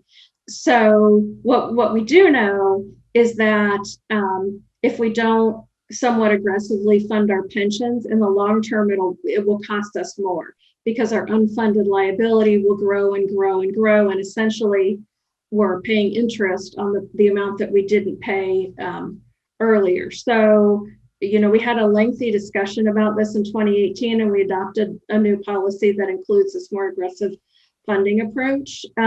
So I would expect, in the 5-year transition plan, and this is year 3, we'll see another pretty healthy increase in year 4. We're completely expecting that. Year 5 is kind of our flexibility because it's sort of a moving target. Where we might or might not have another fairly large increase. And then after that, the increases it's going to increase every year, but it should stabilize somewhat. Is it ever based on the number of officers that we, or firemen that we maintain in the community? Sure. So each year, we have an actuary who does an actuarial report for each of those funds, and it's based on the number of police officers and firefighters, what we expect the wage increases to be. It's pretty complicated. They even have tables for how many people do we expect to be disabled and at what age? When do we expect people to die? They have mortality tables that go into those calculations. What do we expect our investment returns on the pension fund assets to be? So all of those things, go into that calculation to help us determine what the funding needs to be. So a lot of these obligations are extremely long-term for us. As long as a policeman is serving or collecting a pension following a retirement, we have, I can't remember how many officers we have on hand. I think it's 59 or something like that, officers? That sounds roughly right. It's in the 50s, I believe. In the 50s, yeah. Okay. 58. And then, of course, whatever term of retirement that they serve until they pass is we're obligated to fulfill that pension. Correct. Now, the legislature did some years back implement a tier 2. So I'm forgetting the exact date that the transition happened, but all the officers hired prior to a certain date received, I would say, a better benefit package than officers hired after that date. And officers currently being hired have to work longer, and the pension benefits are a little different. Okay, thanks. Other questions? Other questions? Sharice, then Bill. Has the city ever paid 100% pensions before? So it's not that we're paying 100% of the pensions. It's that we're working on a goal to have it 100% funded within 20 years. The reality is, even as we get closer and closer to 100% funded, and you should see that gap start to close, we should go from where we are now, which is, I don't know, well, it varies by fund, but 70s to 80%. You'll see that gap get smaller. So, at some point it's going to be 85 and 90 and 95. But because the contributions are recalculated every year, and there's so many factors in play, we may never be exactly 100%. We may be, there may be some years when we're a little better than 100%. There may be some years when we're a little lower, but yes, I think it's achievable. No, I don't know. Maybe I'm asking the wrong question. What we pay into the pensions now is more than what we've paid before. I guess it's.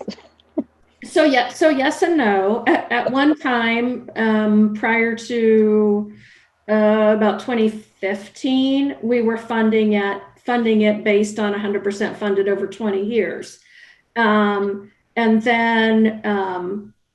then I want to say around 2015, the mayor at that time made a decision to decrease funding for the pensions in order to direct resources elsewhere in the budget. The budget was very tight at that time. But when we came back later and took a thorough look at what the long-term implications and cost of doing that were, we sat down in 2018 and we did a presentation on that to the council. And I also, at that time, I had an actuary with me there to talk about some of the details, and the council adopted the current funding policy in 2018, in May of 2018. Okay. Does that help? Other questions? All right, I guess. Bill Brown had a question. Bill Brown. Go ahead. Yeah, thanks. Just to kind of summarize the bottom line, I guess, we levy a dollar amount of 8.3 million, 8.4 million, and that's based on an estimate of the EAV. And if that EAV estimate comes in as we expect, we won't get that amount. We'll get about 8.2 million because it'll be abated to our current tax rate, so the tax rate won't go up. So that sounds like other taxing bodies in Urbana, that like the Park District, that are constrained by tax caps, can expect about a 2% increase. Is that about right? Yeah, I'm not really familiar with tax caps because we're not constrained by tax caps, but I believe that it's limited to either 5% or the current rate of inflation, whichever is lower, and the rate of inflation is around 2%. Okay. So, okay. Yes. Okay, so the EAV went up by a couple percent, it looks like. Yeah, and that's hard because we're estimating, that's not finalized at this point. But as you said, if that levy amount would result in a tax rate that's higher than our desired $34.99, then what would happen is the county clerk would calculate for us what the reduction needs to be to maintain that tax rate, and that would come out of the corporate levy, the part that goes to the general fund. Okay, thanks. Do we have a desire to have a motion? I'll make the motion. I'll move resolution number 2020-11-059R, a resolution estimating the tax levy for fiscal year 2020-2021 be sent to full council with recommendation for approval. Okay. Thank you, Jared. I'll second it. Thank you, Bill. Are there any questions or discussion from council? All right, I don't see any further, so I ask the clerk to please call the roll. Miss Wu, Yes. Miss Hersey, Yes. Mr. Brown, Yes. Mr. Roberts, Yes. Mr. Colebrook, Yes. Mr. Miller. Yes. Okay. And then that motion, I assume, is to send it to city council with approval. So, all right. So that's fine. We'll go next to next item on the agenda. It's a resolution 2020-11-060R, a resolution accepting a grant from the Lumpkin Family Foundation to study street trees and plant street trees. And we have Scott Tess from our Public Works Department. He's our Sustainability and Resiliency Officer. Do you want to make a presentation on this? Sure. I'll just mention briefly that I'm very happy to report that we received an award from the Lumpkin Family Foundation to study the distribution of our street trees and our vacant tree sites, and to also study any interactions or correlations to that distribution with race and income. Also very pleased that Lumpkin also funded some remedial tree planting that we would do through contract. So when we get to that point where we're going to be zeroing in on where to do remedial tree planting in the right of way, our arbor crews will continue on their normal workload, and we'll be able to pay a vendor to do some additional street tree planting. And I'm happy to take any questions you may have. Does anyone on council have a question or comment? Bill Brown. Yeah, thanks, Scott. Do you know about how many trees $25,000 would fund? Yeah, we think about 50. 50 trees. And then how do we usually prioritize where we would put trees? So there's a couple different pathways.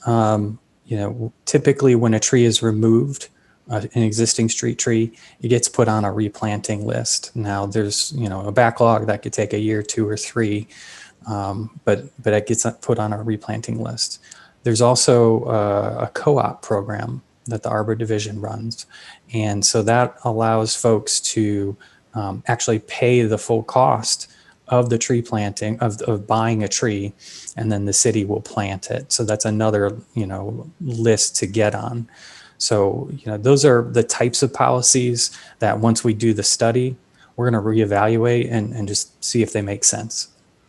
Okay, so if somebody wants to pay for the tree, that consumes staff time. Do they cover the cost of the staff time or only the cost of the tree?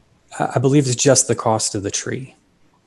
Okay, that might be worth reconsidering, because then, staff time's not equally spread between low-income areas and areas that can afford to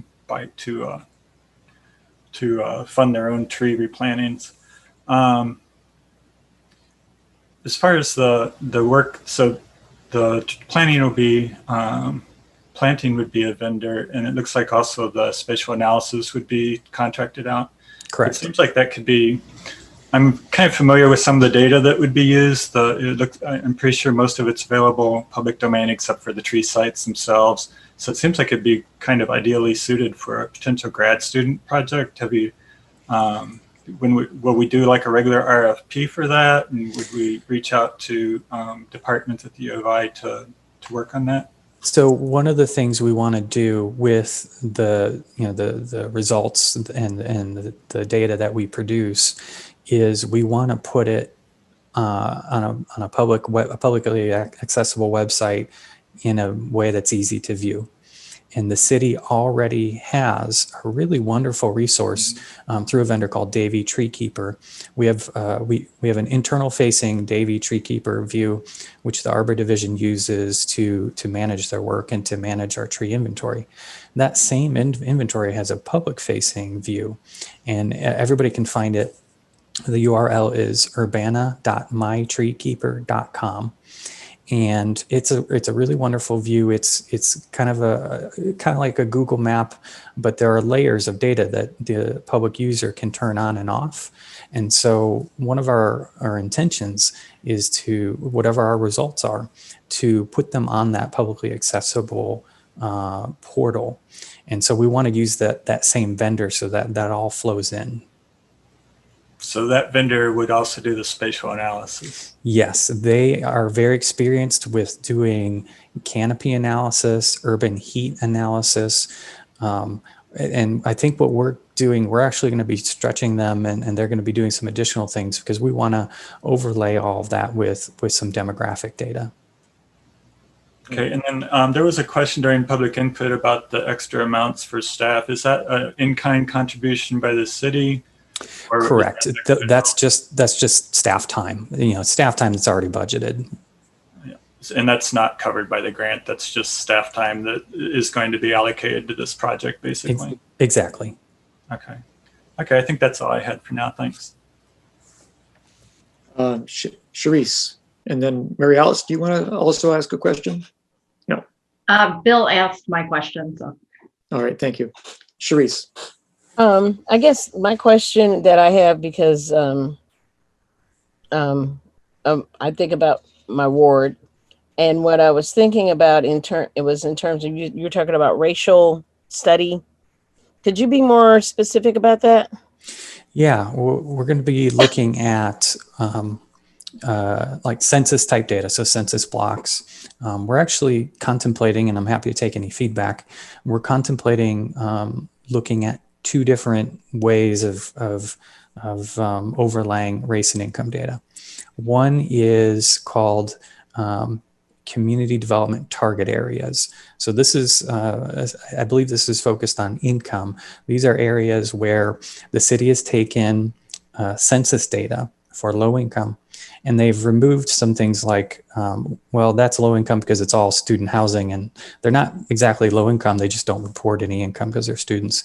So they've fine-tuned census data to really get at what is truly low income neighborhoods in the city. So CDTA, community development target areas, that's one layer. There is a different layer that we may also look at, which is the recently developed Illinois Solar for All environmental justice zones. These were a formula that was developed through rulemaking when the state passed in special incentives for environmental justice areas, low income, higher racial minority. So we want to see if we want to do the analysis for both of these, if we can get all of that in the scope for the amount of money that we've been awarded, and just as two different ways to kind of look at the same type of issue. So that's where we're going with it right now. And again, I'm happy to take any feedback on that. Okay, because the other issue that I was thinking was in terms of, because we have a lot of street trees in my neighborhood, but the other issue that we have that we could tend to have, and I'll speak for just where my area is, where my mom's parcel is, and that we've got 3 city trees that impinge upon our lot that could possibly also mess with the sewage and the piping, because of the roots and how they go through. So are you taking those types of things in consideration as well? Because that's just like another expense. It's something like what Bill was saying when he said, people who can't afford to just have to put a tree, put a tree where they want. Well, the other opposite side of that is as much as a tree will grow up and provide shade and nice little, critters all over the place. There's also the issue of infrastructure damage. on the adjacent lot. So are you thinking in terms of that as well? Because many folks can't just afford also to just have, you know, if their roots are the roots of a tree are impinging on their property and messing with the infrastructure of their homes, they can't necessarily afford to pay for that either. Well, I'm very familiar with that issue. I just spent $125 on a sewer company for that very issue, and he believes that my street tree is directly over where the sewer line connects with the city line. I don't. So that's if I remember correctly, the sewer line from the house to the street is private property, and so I don't know that we have those in our databases. I don't know that we have those mapped, so I'm not sure we would be able to. But I'll double check on that to make sure that that's the case. Well, I'm just saying it's something to think about in also regarding, you know, where trees might be put when you're deciding to put that. Is that, you know, are you in an area that may be socioeconomically medium to low to medium, and when those trees grow, don't forget that their roots grow out all over the property owners, and that could possibly cause later issues, and you know, and people may not be able to actually afford that kind of damage for that to be repaired. So it's just something that I'm hoping that you'll also think about that. Well, I think that's great feedback, and I don't know if that's something that the tree planting crews, the arbor crew, investigates when they're doing new plantings. But I'm going to investigate that with the crew and see what their current practice is. But that's good feedback. I appreciate that. Okay, thank you. That the only thing that might come into play in that is to study the root growth pattern of various trees you might select to plant. I mean, some trees probably have more of a taproot. Some trees obviously will spread at the surface a lot more. I don't know which is more preferable, but there you go. Is there any other questions for Scott? Is there a motion then to move this resolution? Mary Alice Wu. I'll move to City Council for recommendation for approval, resolution number 2020-11-06R, a resolution accepting a grant for the Lumpkin Family Foundation to study street trees and plant street trees. I'll second. And Bill seconds it, Bill Brown. Other comments or questions for staff or each other? Okay, seeing none, I'd ask the clerk to please call the roll. Ms. Wu, Yes. Ms. Hersey, Yes. Mr. Brown, Yes. Mr. Roberts, Yes. Mr. Colebrook, Yes. Mr. Miller. Yes. Okay, that passes and goes forward to the City Council.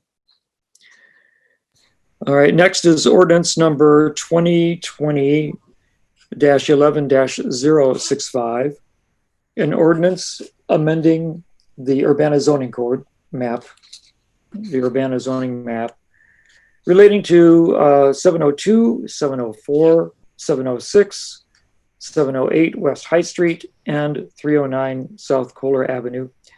This is coming to us as planning case number 2410-M-20 from Community Development. And who will do a presentation for us? I will. Hi, Kat? everybody. Yes, Kat. Yeah. Okay, thank you. This is a request to rezone 5 parcels from R3 single and 2-family residential to R5 medium high density multifamily residential. The parcels are located at the corner of West High Street and South Kohler Avenue, 1 block east of Lincoln Avenue.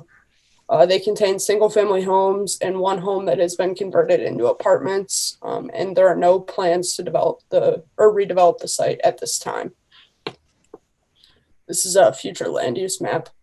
The comprehensive plan identifies these parcels as residential, described as containing primarily single-family residential housing, but may also include a variety of compatible uses, such as duplexes, townhomes, civic uses, institutional uses, and parks where they may be appropriate.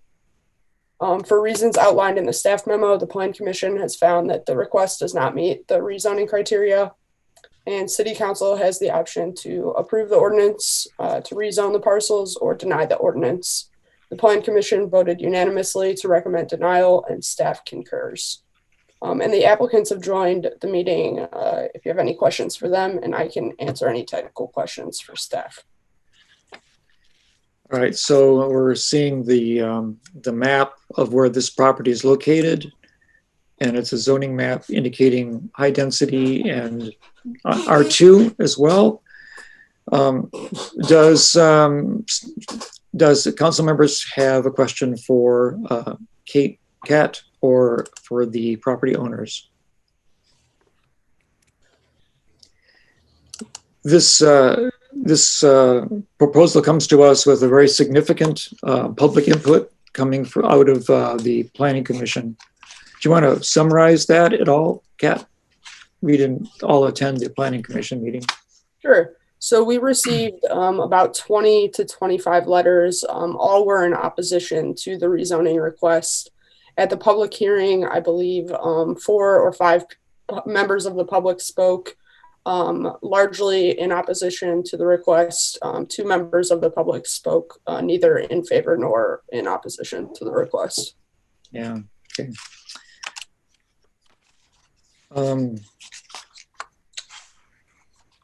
So any comments, any direction from City Council? We could ask the property owners to speak if they wished. Are they here? They are, and I've asked Jason to let them in. As okay. panelists. All right. James Dubrovny? Or yes, thank you. Dubrovloni. Yes, sir. My son and I have owned these properties for a number of years now, and we are contiguous to high-density properties on all sides. There's a unit on Green Street that has 25 units in it.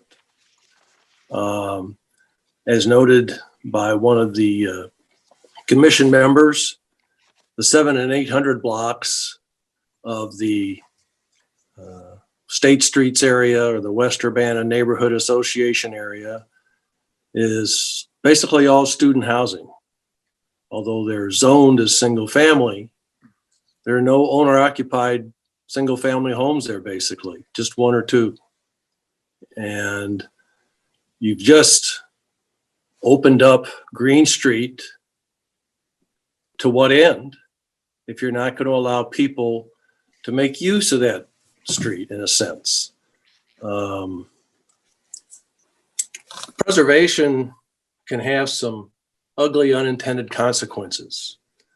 I mean, what's being preserved here? This is mostly a homogeneous white upper middle class community of West Urbana, and that people of color have been denied access to for generations. And I've personally seen deed restrictions in this area that memorialize forever in the public record that prohibit people of color to own homes there. So over time, these restrictions were outlawed, but the backdrop of this circumstance is that these homes were born from does not merely fade away. And the lack of access and blatant racism got built into the character of this neighborhood over generations. You cannot decouple this inequity from the character. Think about this as you consider what you've been working so long and hard to protect. Higher density gives more opportunity for diversity of race, income, and age in this neighborhood where it's needed most. So let's stop talking about encroachment and start talking about inclusion. What else is being preserved? Certainly not Mother Earth. Old single-family homes are energy hogs. They are leaky and toxic. Transportation and buildings are the two biggest offenders of greenhouse gas emissions. We know that by adding density in close proximity to public transportation hubs, town centers, hospitals, and universities, you can feed two birds with one seed. You're able to build energy efficient structures that house more people in closer proximity, which equals less resource demand. At the same time, you're putting more people closer to the workplace, transit, and services, which saves on vehicle miles traveled. I presume that's why we did Green Street. What was the point otherwise? So the last thing I think this neighborhood needs is to stay stuck in the past. You know, let's build community, let's build diversity, let's build equity, let's build efficiency, let's build density where this city needs it the most. Let's build a future. The backlash that I've received personally on this, I find discomforting. I've been a lifelong preservationist. I own 5 or 6 homes in the State Streets area that are all 100 years old or older. I've invested hundreds, if not millions of dollars between taxes and purchase prices of these in the city of Urbana. I maintain those. I own a building in Champaign that's an old schoolhouse. I'm not against preservation. I live preservation. I live in a 100-year-old house myself. The most modern building I live in is my office, and it's 60 or 70 years old. There comes a point when, and this may be a futile gesture, but I believe in going through the process, and hopefully my voice can be heard as this council decides what is the future of this neighborhood? Which direction is it going to go as we go through new planning process and new comprehensive zoning or whatever that is that they're talking about? I wonder how many people of color were on the last one of these commissions that put this project or these zoning restrictions together. How many? There are none. I can think of no Black owner-occupied single-family homes in the State Streets area. There may be 1 or 2, but I've been in that neighborhood for 40 years now. And I walk around and I look and see who lives there, and I'm not seeing it. You can put all the Black Lives Matter signs out you want in the front yard, but until you start bringing people in that can live there and make it hospitable to them, I don't know. It seems like a lot of talk to me. So I hope you do consider this in the vein in which it was presented. I don't have any plans for these properties, nor does my son at this point in time. I'm 71 years old. Probably the last thing I want to do in my life is develop something. I'd like to kick back and retire. So it's more of a, what about my future? What do I leave to my grandchildren? I'd like to leave them a nice piece of property if possible. And that's kind of what the basis of this is. But I don't see that it's incompatible with the neighborhood as it stands. And thank you very much for your time and your consideration. I know it's hard under these circumstances and these times to do what you're doing, and you got a lot on your table. So thank you for your consideration. Okay, well, thank you very much for your input. So discussion then? Yes, Mary Alice Wu. I'd like to just make a motion so we can have a discussion, if that's all right. Certainly, you may. I'd like to make a motion that we deny ordinance number 2020-11065 and ordinance amending the Urbana zoning map 702, 704, 706, 708 West High Street and 309 South Kohler Street, plain case number 2410 M20. All right, Mary Alice Wu makes the motion. I'll second. Sharice Hersey seconds it. Okay, well, let's discuss now. Mary Alice Wu. So I'm sure everybody knows I'm the representative for Ward 1. These 4 properties, 5 properties are in Ward 2, which is currently vacant.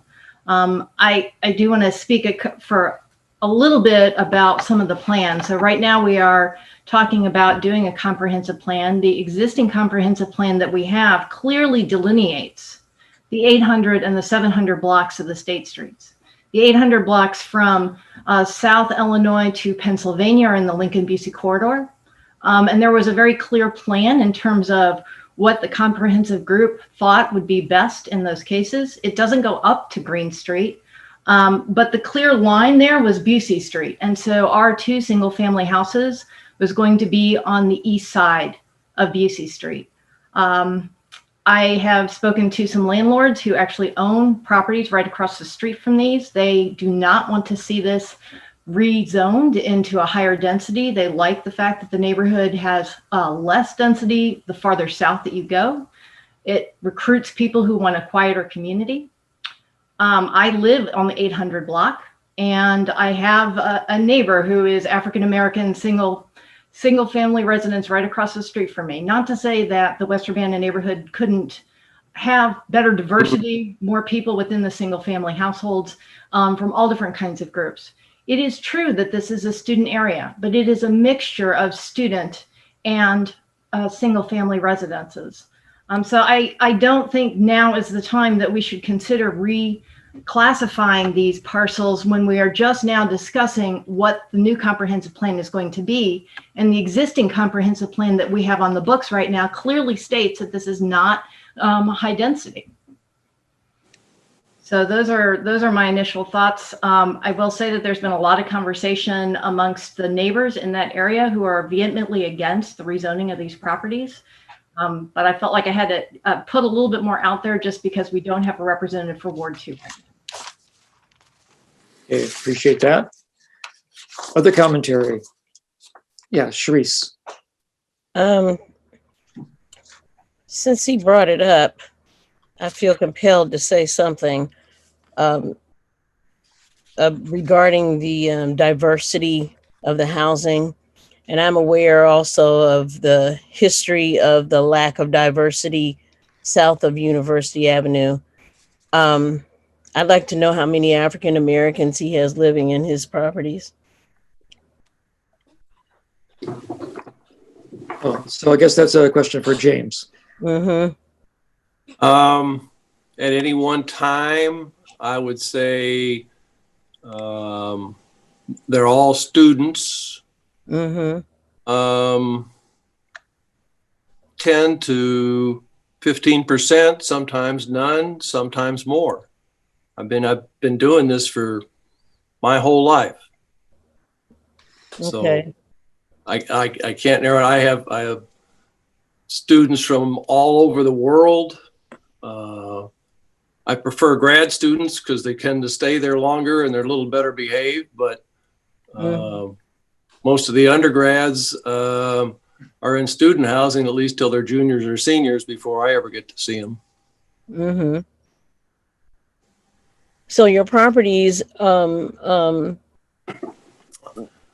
I have of a property at 402 West Elm in Urbana, which I believe to be the oldest single family residence in the city of Urbana.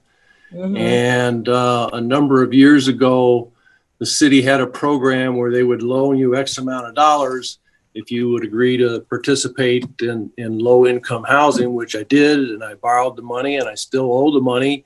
Gets paid back whenever I sell the property, but I've owned it for 40 years. Mm-hmm. And in any number of different times, I've had low income families living there. So are you saying, okay. All right. All right. But, you know, But it doesn't make any difference to me. About It's so much rezoning, more. how many African Americans have you had living in those properties? I'm sorry, miss. I said the properties that you're talking about rezoning. What's your diversity within those properties? Well, my son owns 2 or 3 of those properties, so I can't speak for him. I don't know who he had in those properties. The 2 that are mine, one I just bought last year, and I don't know who's living there. My other son rented it out for me, and I don't know who the tenant is. The other one is, I believe, that's at 702, and he did the rental there also, but it's typically been women that have lived there. It just seems one stays and gets 2 or 3 others to come in, and then they graduate and it kind of rolls over. So I don't know. I'll find out for you. Okay. But I mean, I don't ask that on my applications. I don't ask, you know, the only way I would know is if I went there and Yeah, visited with. it was just that you brought up the fact that historically, there has been very few Black folks that have lived in that neighborhood, and Right. I'm highly aware of that. But I'm just hoping that this next go around, and I'm not kidding myself. I don't think you guys are going to pass this, but the next go around, when these things are looked at, that people of color are included in the process of deciding, hey, where do we need more housing? How do we get more housing there? How do we get diversity in this neighborhood? How do we provide that access? I Right now, totally understand the what you're numbers speak for themselves. Mhm. The numbers speak for themselves, I think. Yeah. Is there, one might wonder whether there's a difference between diversity in rental properties as opposed to people who are owners of properties in this area. Well, these are all rental. I would think there is more diversity in properties just because of the dollars and cents involved. You know, if I can rent a room for $300 a month to $500 a month, that's a lot different than having to pay a mortgage of $1,500 to $2,500 to $3,000 to $4,000 a month. Mm-hmm. And the taxes and the things that go with that. So the dollars and cents drive that. Other questions? Mary Alice Wu. I don't really have a question. I just have more of a statement, which is out of all of the new properties that I've seen developed in that whole area, I know that the starting rates are $750 per bedroom. So for a 2-bedroom, that's $1,500 for an apartment. For a 4-bedroom, that's going to be $3,000 for an apartment. So I'm not entirely sure if that property would be redeveloped if what the clientele that it would draw most likely would be university students. Not to say that's bad or anything, but it would be more of the same that's already in that neighborhood is my point. Well, either that or young university professors or assistant professors or staff. There's a lot of other people around there that maybe they're close to the university but don't have an affiliation with it. Maybe they want to work downtown Urbana as that gets redeveloped. Again, I come back to this Green Street corridor. Why did we do that if we're not going to let people live around it and utilize it? So, don't know. Okay. Other comments, questions? All right. All right. So I guess I'll ask the clerk to call the roll on this one. Dennis, can I just clarify something? You can. So this is a motion to deny. So if it's yes, then you're saying it's kind of the opposite, right? So I just wanted people to be clear in terms of what a yes and no means for this one. Yeah, so a vote to support the denial would be a yes vote. Mm-hmm. Bill Brown. Yeah, I'll just comment that some of these arguments are probably good arguments to make during the next comprehensive plan overhaul. Our current plan is pretty clear about this being R3, and that's supposed to be sort of a buffer between the MOR district on Green Street and the R2 to the south. So, duplexes are allowed. I guess you could get 2 4-bedroom duplexes on some of those lots. One of them looks pretty small. I don't know if you could get 2 4-bedroom duplexes on that, but there's some allowance for increased density, duplexes or townhomes, something like that. You could also combine those and do a planned unit development. I think, there's some options there, but going to R5, definitely I don't see being supported by the comprehensive plan as it is.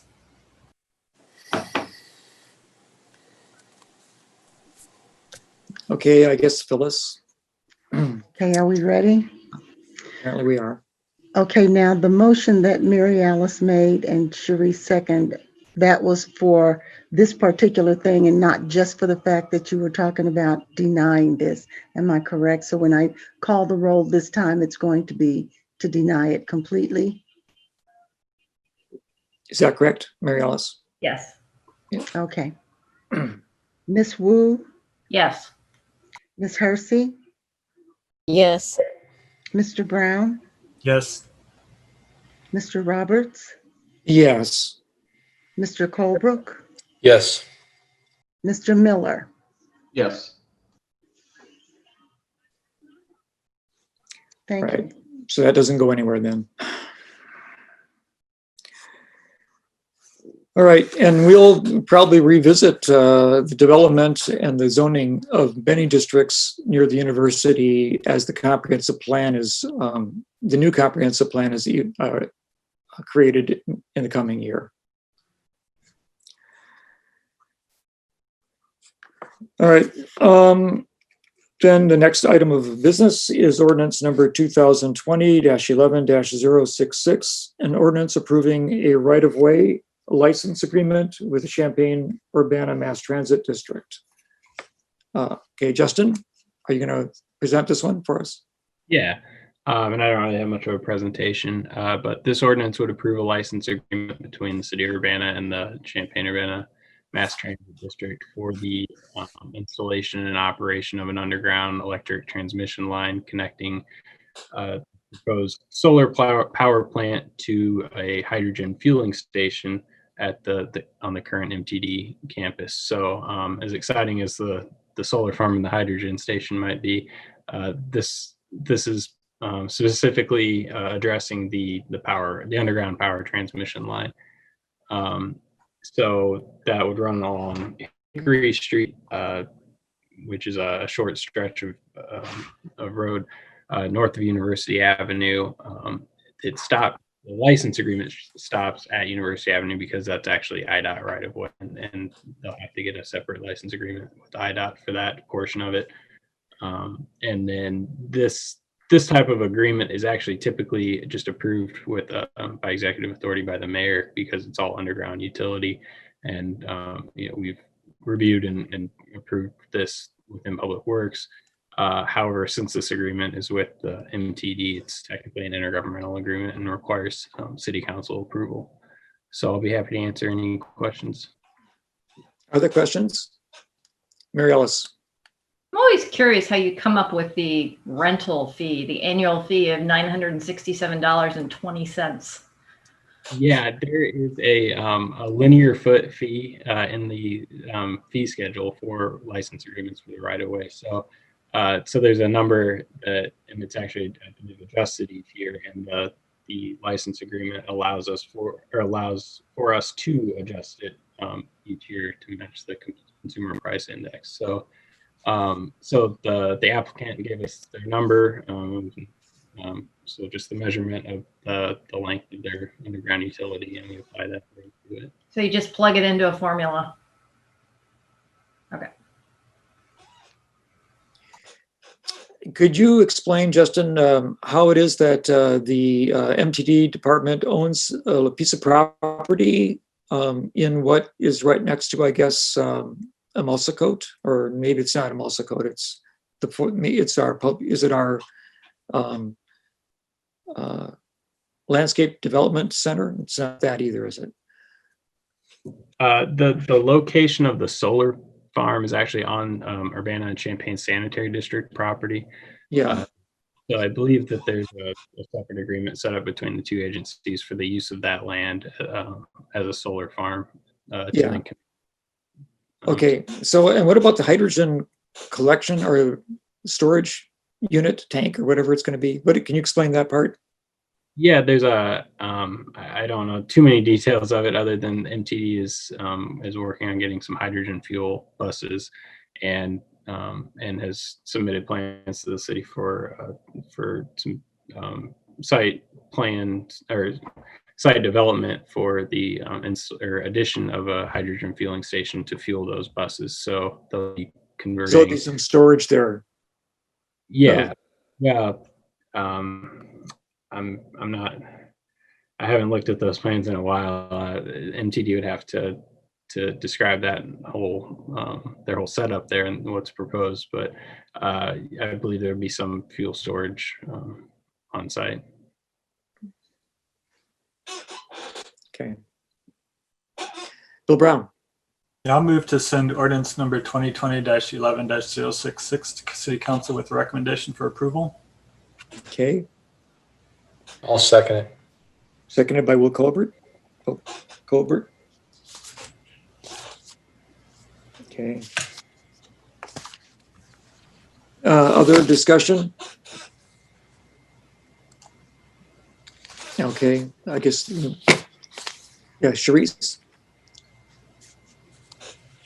Maybe it's just the word hydrogen that got my attention. Yeah. Hydrogen storage, which definitely got my attention. Not mine as well, but What are the safety standards regarding that? How is that going to be?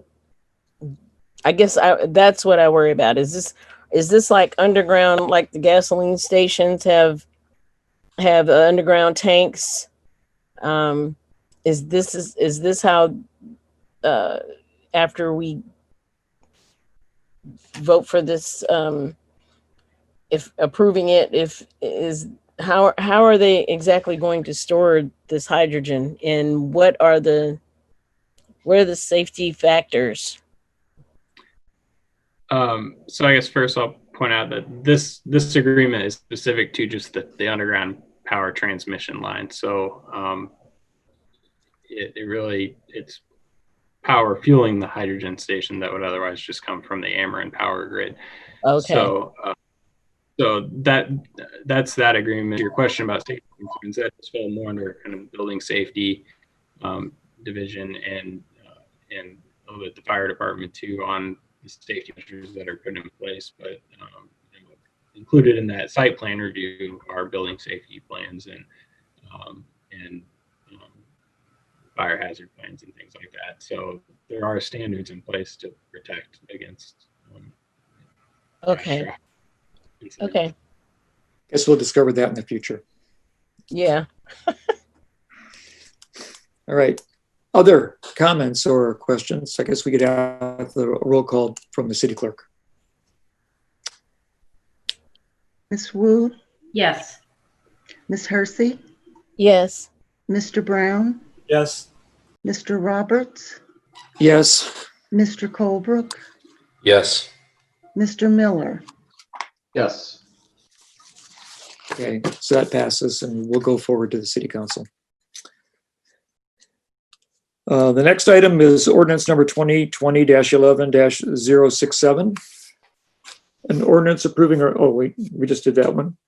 Is 2020-11-067, yes. An ordinance amending Urbana City Code, Chapter 3, Section 3-43, increasing the number of Class R and T-1 liquor licenses for Balderadas, Porchetta, and Sicilian sausage at 300 South Broadway Avenue, Urbana, Illinois, in Lincoln's Quarter Mall. Mayor, is that something that, as liquor commissioner, you would like to comment on? It absolutely is. So Balderadas has requested an R&T1 license, restaurant and tavern license. They're located in Lincoln Square. They currently sell sandwiches. They do not have a liquor license.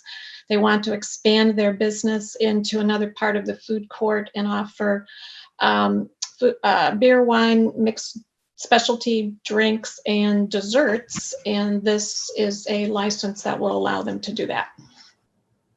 Okay. Other questions for the mayor?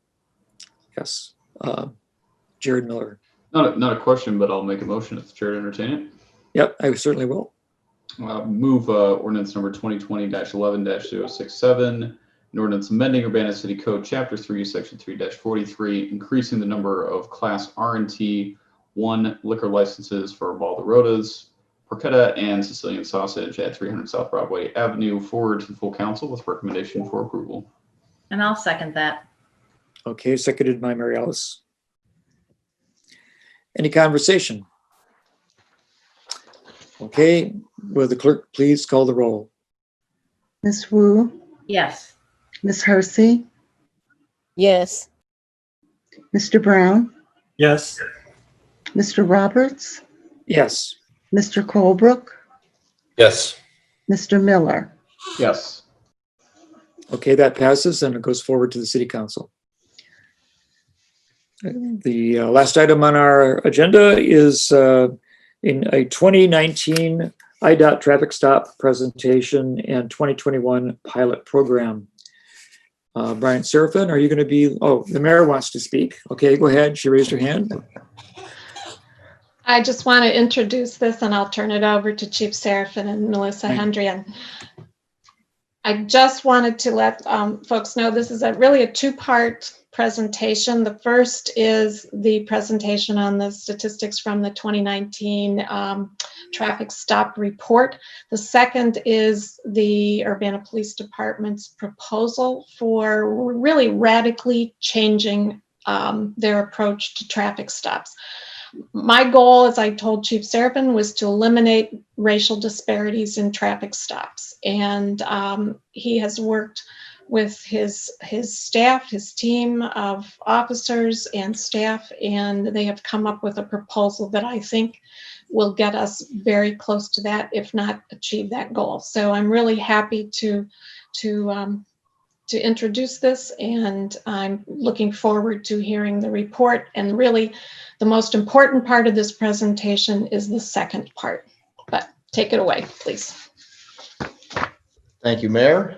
And you've already tried to cut to the chase a little bit, but let me start by Mayor, council, citizens, officers, whoever happens to be watching this.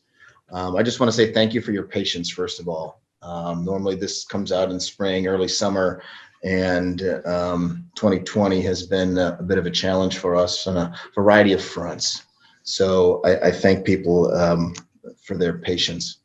You know, we have been, as you've read through the materials in 2003, when this legislation initially passed, that for 16 or 17 years now, we've been reviewing traffic stops. I have had an opportunity to talk with others from around the state, and Urbana has clearly go above and beyond what we've done here as far as studying this information.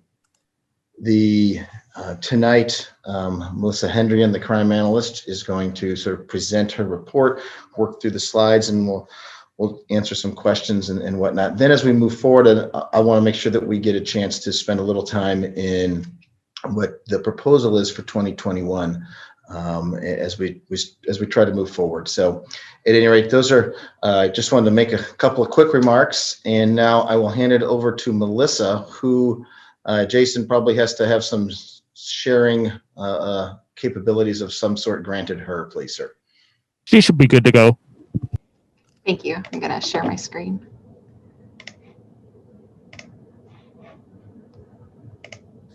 Okay, so the report was included in your packet. So this will just be going over kind of the highlights of what happened in 2019.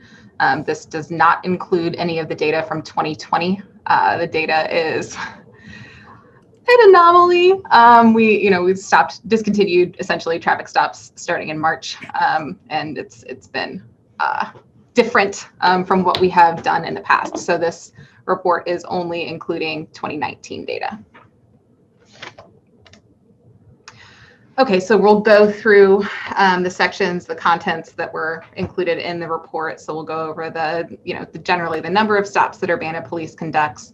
We'll talk about benchmarks, disparity ratio, the decision that an officer makes to stop a car, and we can break down the disparity ratios into step stops and non-step stops. I'll consider a new analysis that we did in 2019, the veil of darkness.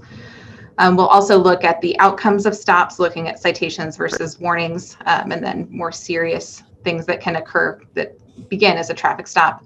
And then I'll turn it over to Chief Serafin to talk about our pilot traffic stop plan for next year. So the Urbana Police Department, on average, conducts about 2,500 traffic stops every year. This varies year to year due to different staffing patterns and how many our overtime budget for step details. And so this number has a fair amount of variation over the years. In 2019, we conducted 3,245 traffic stops.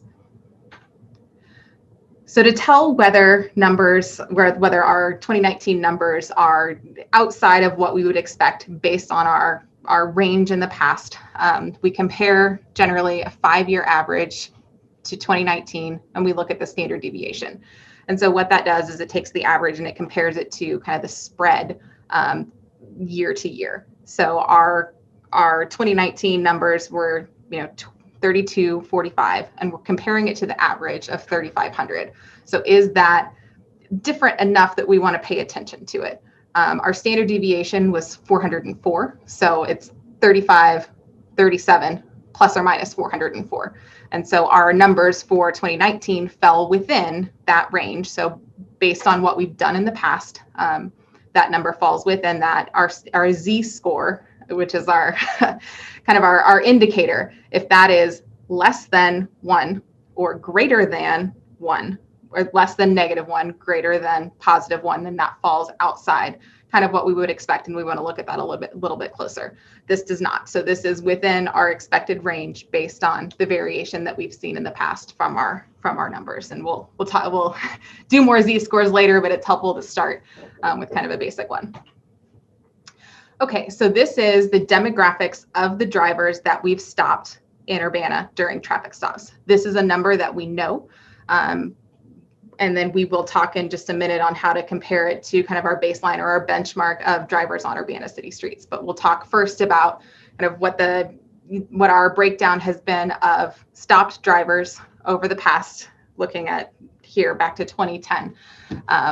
And so you can see that of the total number of stops that we've done, our black drivers that we've stopped in 2010 made up about 38%. In 2011, that was 34%. In 2012, that was about 30%. And then from 2012 all the way through 2018, it was around 30%. So there's not much variation here in looking at the past 5 years. In 2019, that number was 33.62%. Asian drivers made up anywhere from about 8% all the way up to 11%. In 2019, that number was right around 8%. Hispanic drivers make up about 5% of the percentage of drivers that we stop in Urbana. And then white drivers make up anywhere from 47 all the way up to 57%. This number has quite a bit more variation. So we'll talk more about, I said we'd come back to the Z-scores, and here we are. In 2019, our percentage of black drivers that we stopped was 34%, compared to our 5-year average of 29%. Our standard deviation, so we're looking at kind of our range of the past 5 years, our measure of whether this is something that stands out.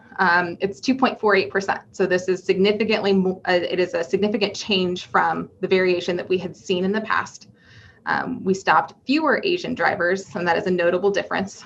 We stopped more Hispanic drivers as a notable difference as well, and stopped fewer white drivers than what we had done in the past. So it tells you that all of our numbers in 2019, our breakdown of races that we made, drivers that we made stops of, was significantly different than what we had seen compared to our 5-year average. So then we calculate the disparity ratio. So what does this mean in terms of, are we stopping more drivers? So we're stopping a higher percentage of drivers, but what would we expect to see based on our driving population or the people that are driving on Urbana city streets? So we know the numerator. We know the percentage race of our stop drivers. This is indicated on every traffic citation or warning that we issue. What we don't know is the percentage race of all drivers on Urbana city streets. This exact number is unknowable. It's not something that we are able to capture with a great deal of certainty. So what people have done in the past is they use proxies. Up through the 2018 IDOT report that they put out, they used the breakdown of the census, the 2010 census, looking at individuals aged 15 and up. They changed the methodology quite a bit in 2019. We can talk about that later if you're interested, but it's quite a departure from what they've done in the past. What we have used and what we had decided to use in, I think it was 2016 or 2017 with council, is to use the breakdown of race of drivers involved in traffic accidents within the city of Urbana. So this is a better measure of individuals that are driving within our city, because about half the drivers that we stop here don't live here.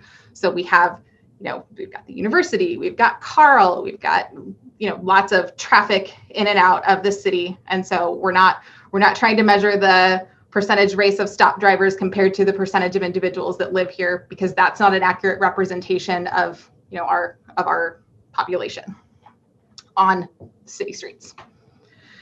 So we'll break it down for 2019. 33% of our drivers that we stopped were African American. And then when we look at our accident breakdown, 24% of our drivers in accidents within the city of Urbana were Black drivers.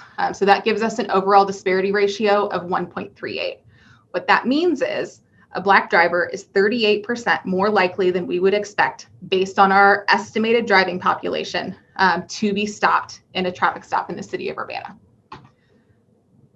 So these are the demographics that I had mentioned previously. Up through 2010 or up through 2018, IDOT used the census figures that estimated our population as being about 19% Asian, 15% Black, 5% Hispanic, and 60% white. When we look at the accidents, we use a 3-year rolling average, and that number is quite a bit different. So from 2013 to 2015, we had 10% of our drivers involved in traffic crashes, both at fault and not at fault, were 10%. Black drivers made up about 18%, Hispanic drivers about 3.5%, and white drivers about 67%. And that number has changed composition over the years. There is variation year to year. We use the 3-year rolling average to make sure that we're kind of leveling out any of the big swings, and we're getting a bigger number so that it kind of levels out some of these irregularities. But from 2017 to 2019, this number for Asian drivers drops down to 8.6%. For Black drivers, it's 24.41%. Hispanic drivers is at 5%, and then white drivers is just under 60%. So when we use that as our denominator, then we calculate our disparity ratio. So we can look at this over time. So you'll remember a disparity ratio of 1.0 means that the driver is just as likely to be stopped as we would expect based on our driving population. So that is this yellow line here. You can see that there is significant variation by race, by year. So so our purple line here is African American drivers. This is consistently the highest of any race. It is significantly above the yellow line. In 2010, a Black driver was 111% more likely than we would expect, based on our estimated driving population, to be stopped in the city of Urbana for a traffic infraction.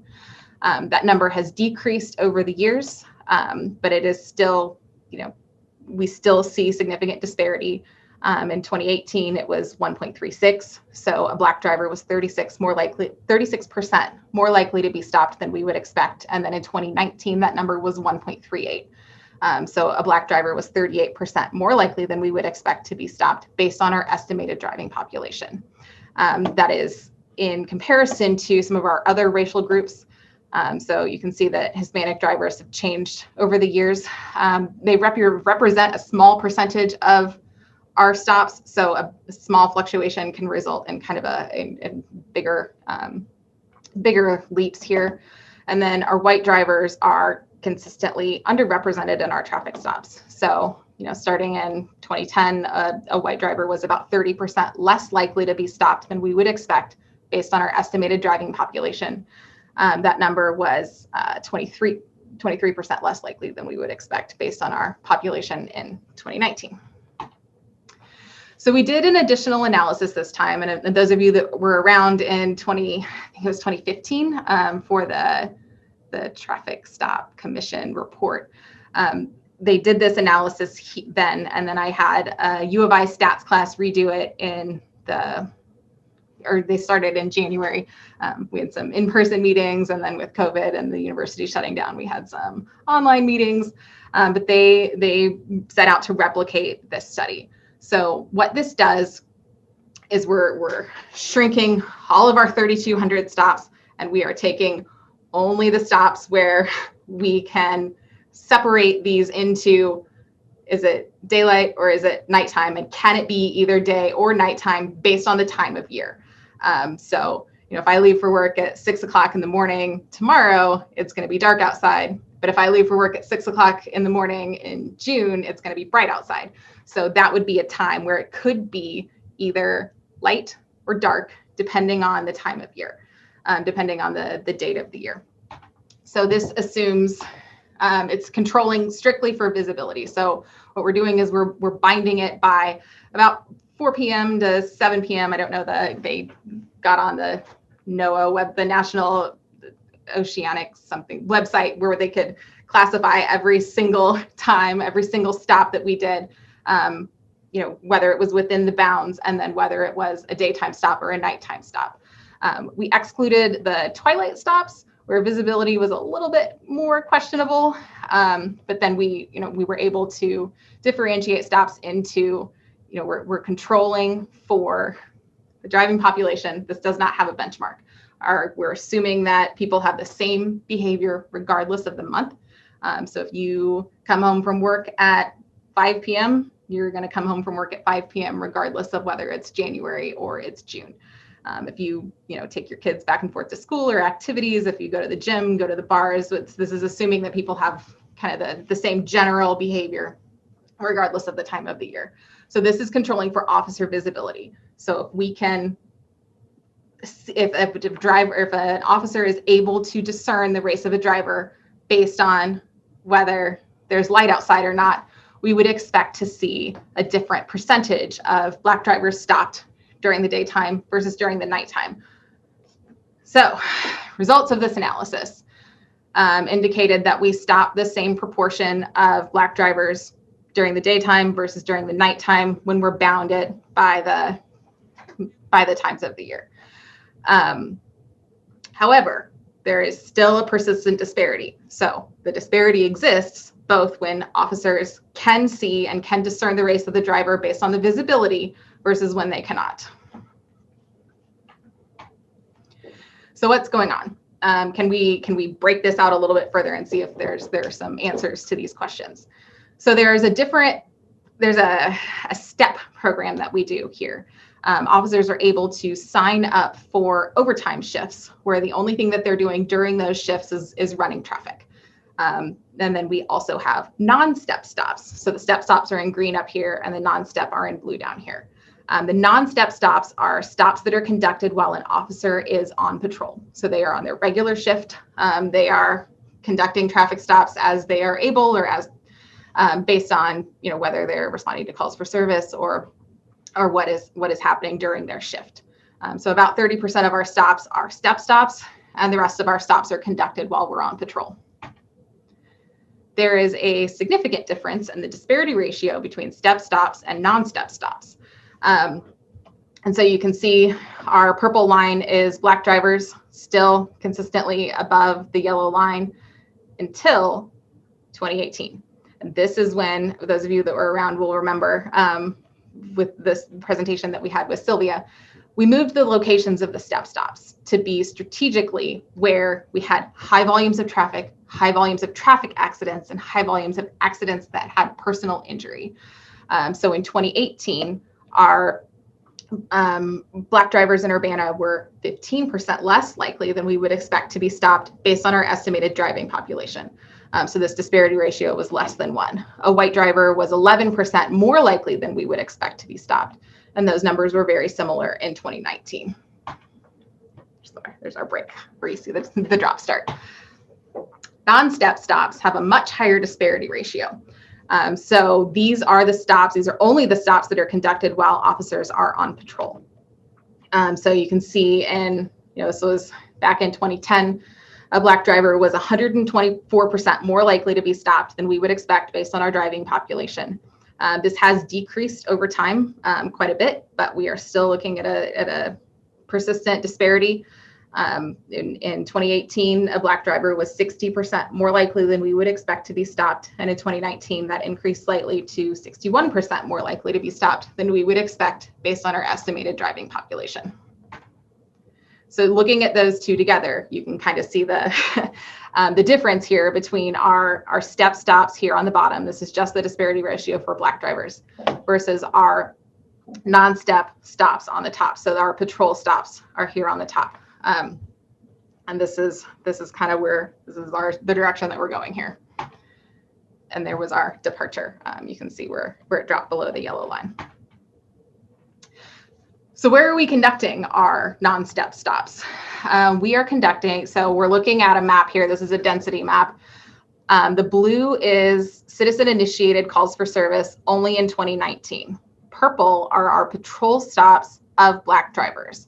So our traffic stops, our patrol traffic stops of Black drivers overlaid with our citizen-initiated calls for service.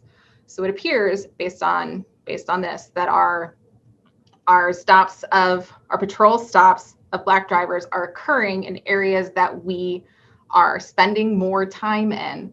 So these drivers have an increased chance of exposure. So it's not, it's the location. So these are geographically correlated. And then the other point to look at racial disparity is at the outcome of the traffic stop. So once we know the race of the driver, is there disparate treatment?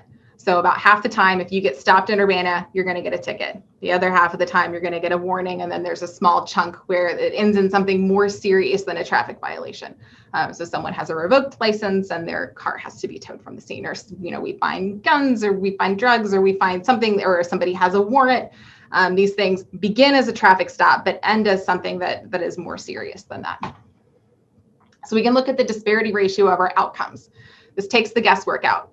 We know the percent race of our stop drivers, and we know the percent outcomes by race. So by dividing these, it gives us another disparity ratio, but this takes any of the guesswork out of it.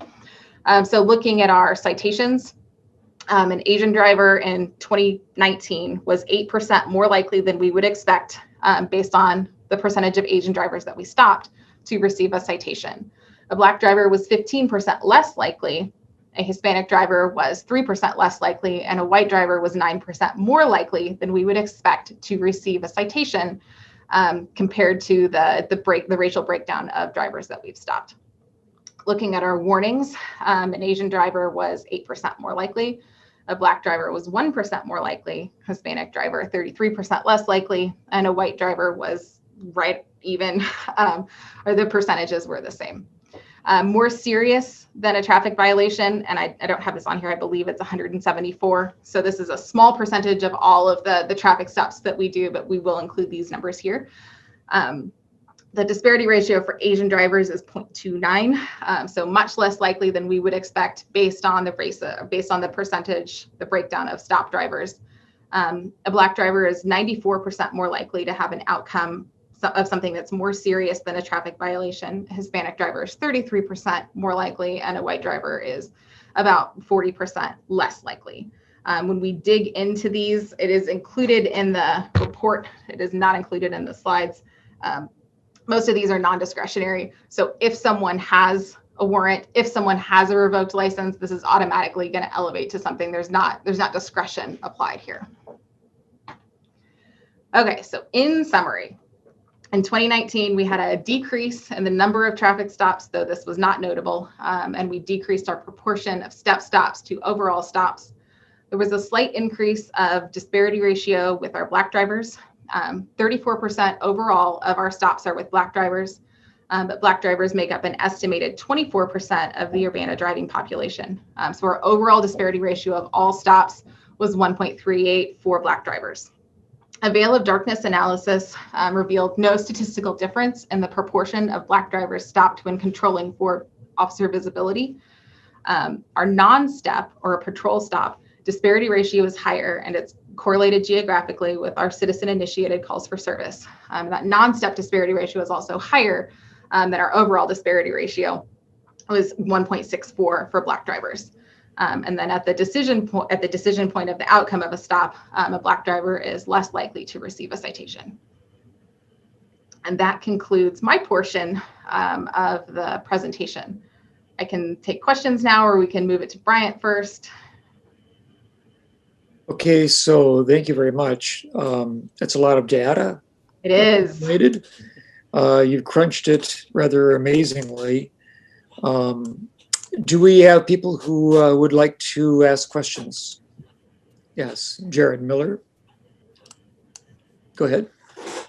Melissa, I was wondering if you would be able to respond to some of the points that Durrell had brought up in his most recent email to us. Namely, he had asked about considering multiple methods for getting our percentages rather than the single statistic, because as he says, it is just a single viewpoint, and there are lots of different ways to look at them. And he also asked about separating local residency from non-local stops and see if demographics align then. I don't know. Have you looked? I can keep going on to those. I'm sure you've seen his email. Do you have thoughts about in future analysis adding any of those things in, and/or his thoughts on the usefulness of the disparity ratio in general versus just tracking the percentage of folks stopped by race? So this was, the discussion of the benchmark was something that we had come to a decision within council. We use all drivers involved in traffic accidents. However, I did rerun it today and looked at the not at fault percentage. So that's the argument, right? That a not at fault, when there is a traffic crash, there is a driver that is determined to be at fault and a driver that is determined to be not at fault. And the argument is that a better way to measure, equal distribution of individuals on Urbana city streets is looking just at the not at fault drivers. That drops our benchmark percentage for Black drivers to a little over 22%. So it is not a very large departure from the numbers that we had run with both at fault and not at fault drivers. It would also be interesting, I think, to look at strictly at fault drivers, because that would be, a measure of violation, right, of riskier driving behavior. So I think it's instructive to keep it together, but it's welcome to consider it apart as well. Was there another point that you wanted me to directly respond to? We were able to meet with Mr. Cruz earlier last week. So yeah, and that's why I think he had sent some of those. I just wanted to make sure that if he had brought those up to you, that you guys were aware of them, because we don't get to talk to you very often. It's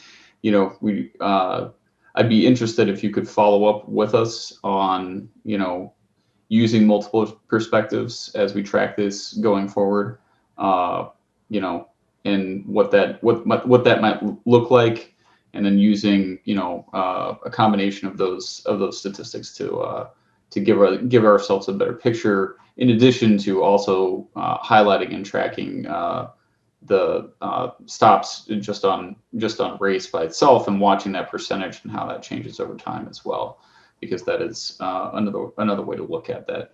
I'm sure many of my other more stat intelligent council members could speak more clearly to that, but I just want to make sure that his points have gotten across, and that we'll get a follow up from you on those points and about how we can watch those stats going forward. Thanks. Okay, Sharice and then Bill. Yeah, could I see the map again where you had the overlay of traffic stops, and if you could zoom it, blow it up a little bit, because I really couldn't read like where any of that was taking place. If you share where you have that overlay and the neighborhood stuff. because I'm interested in seeing. Yeah, can you? And me putting my glasses on is not going to make Not as much far. difference. So Okay, this is since I'm not seeing it all that well, maybe you can tell me the big blob in the middle. Yeah, so this is to orient yourself here. This is Vine. This is University. Okay. You've got Lincoln, Bradley, Colorado, Florida. So you get calls, the blue areas going from teal to like a seafoam or seafoam to a darker kind of Yeah. color. The contrast is not great looking. Oh no, I love the color structure. These are the areas where you get the most calls? That is correct. From citizens? Yes. And then the purple going from kind of lavender into a deep dark royal purple, that's those are accidents, or those are what? That is the highest. Those are our concentration of our particular stops of interest, which is black drivers that we stop while officers are on patrol. Oh, okay. So this is when officers are on patrol, and so what is the lighter purple areas? What do they represent? The little splotches from. So the little spot, those are just a lighter density. So we probably had a few stops at this corner, but not enough for it to be like that deep dark purple. So this is kind of like a. So University and Vine, which turns into Cunningham. Yeah, right? So 5 points, and we would expect this to have a when we look at all this is we have a lot of accidents here too. This is a really a highly traveled road. And Bradley we and do Lincoln. see more of a concentration in some of these residential neighborhoods too. But Bradley and Lincoln, I noticed that's also a high. Why is that such a high density area? For calls or for stops? For stops. The officers are able to make stops while they're on patrol, and this is an area where there are lots of stops. Is this an area? Are these two areas those dark purple splotches? We're talking about Bradley and Lincoln, University and Vine, and then there's another dark splotch in the north part of the big blue splotch. Yeah, right there. Yep. Are those areas where police are sitting and watching, or are they also, is it what's the call, where you get most of the calls versus I saw you speeding, getting off of the highway or something like that? So Sharice, Bryant here. I'll go into this a little bit more later as we try to transition to the next program. Essentially, I think what this is trying to at least illustrate is that a lot of these traffic stops are occurring when officers are on patrol, and it's where they physically are. So while someone if they work in a particular beat, or if they're in a particular area and they see somebody roll through a stop sign, as they get done handling another call, they might address that particular stop sign violation. Or, well, I am in my beat, while I'm waiting for the next call, maybe I'll sit and watch this stop sign or watch that, or run radar in this particular area. But it's left to a great degree, to what the officers are can find, or what maybe they've heard from complaints and those things. So it's not necessarily they're called there for that specific question, or that specific problem, if I understand your question. Yeah, I guess what I'm trying to determine is that, because I guess my theory is basically, if you're always looking for the negative, you're surely to find it. So what I'm saying is that if our police like posted at certain areas where there seems to be a high violation area? No, they are not formally posted there. Okay. So it's just while they're patrolling, and while they're out patrolling, or if they know that, hey, Mrs. McGillicuddy is complaining about somebody at the stop sign they might be in that particular area, but no, they're not formally posted there. And that'll speak to part 2 of this presentation here in a little bit. Okay. Are there other, Bill Brown? Yes.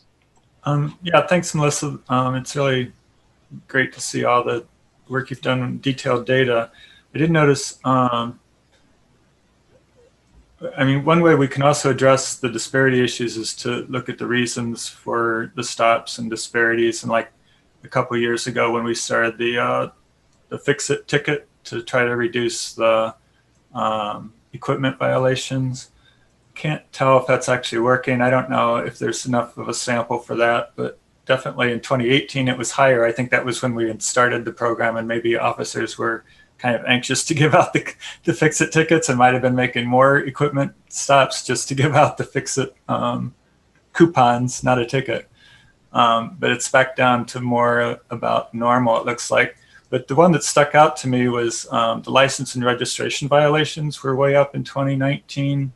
About 20% of black drivers stops were for license and registration violations. And normally it was closer to 10%, maybe 15%, the highest year before that.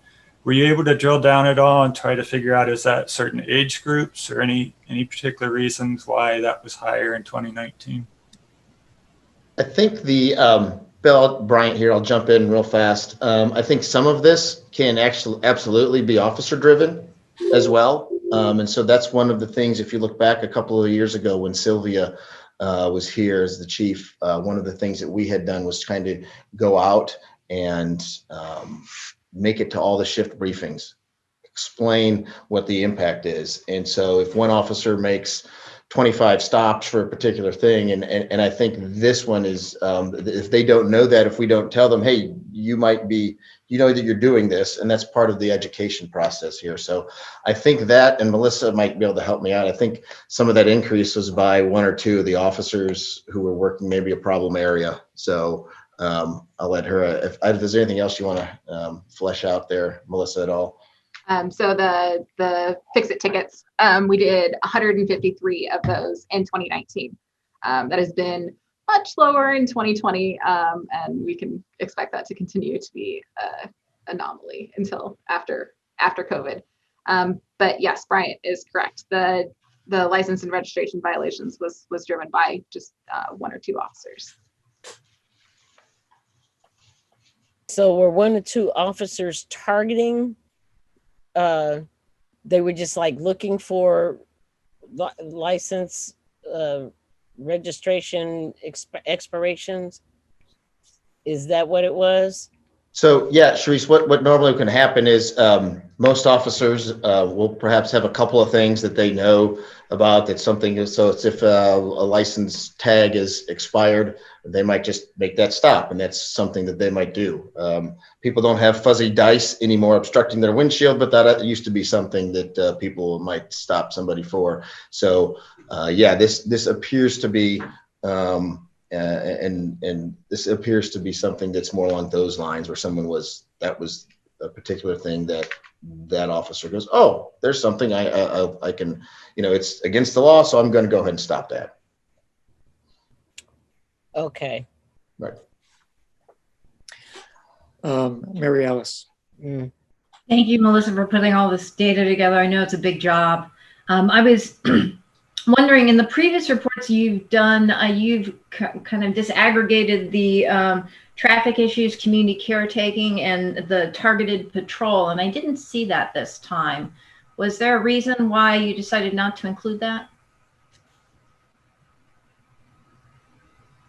So yes, you're correct. That was not included in this, and it sems to be. Right, you want to help me out with this one? Yes, I will gladly. So part of the issue with that particular, and I think what you're talking about is the motivation for the stop. And we have some data, and that is, it's always something that the officers struggle with, trying to code a particular thing. What's the motivation for the stop? And in a context that's very like a council meeting, we can, oh, that makes sense, in a way we move on. But when an officer does those, I think it sometimes is difficult. So if I stop them for this issue, is this a community caretaking role, or is it a traffic safety issue? And I think some of these weren't defined very well. So we've had some struggle with this. Melissa, you gave me some numbers. I don't know how, because we're not as confident in those as we would like to be. Generally speaking, I think the traffic safety issue was about 85% of the time. Community caretaking was 12% of the time, and targeted sort of patrol was only 3% of the time. So it seems to be one that we're not as confident in our data as we would like to be. So I was able to find the last time this was presented, and in 2018 it was 84, 14, and 2. So at least based on if we can trust the data, it seems like it's very similar to previous years. The reason I bring this up is because there's a lot of conversation about pretextual stops, and this is where we got that information from. We got it from this chart. And if memory serves, I believe targeted patrol was synonymous with pretextual stops. Is that correct?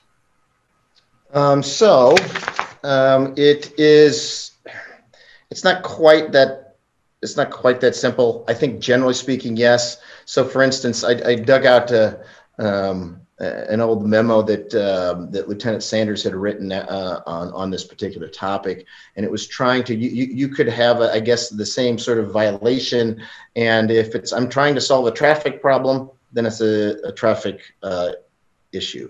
If I'm trying to solve a particular criminal problem in a specified area, then that would be targeted patrol. It may or may not necessarily equate exactly to pretextual. So the idea with pretextual stops, we've had this discussion. And then the final, it could be community caretaking. So we could have a particular issue that might fall under all three, depending on what that motivation is. So it's just, I guess, like I said, I think the officers kind of struggle with some of these, with some of that data, but it's at least similar to what it's been in the past.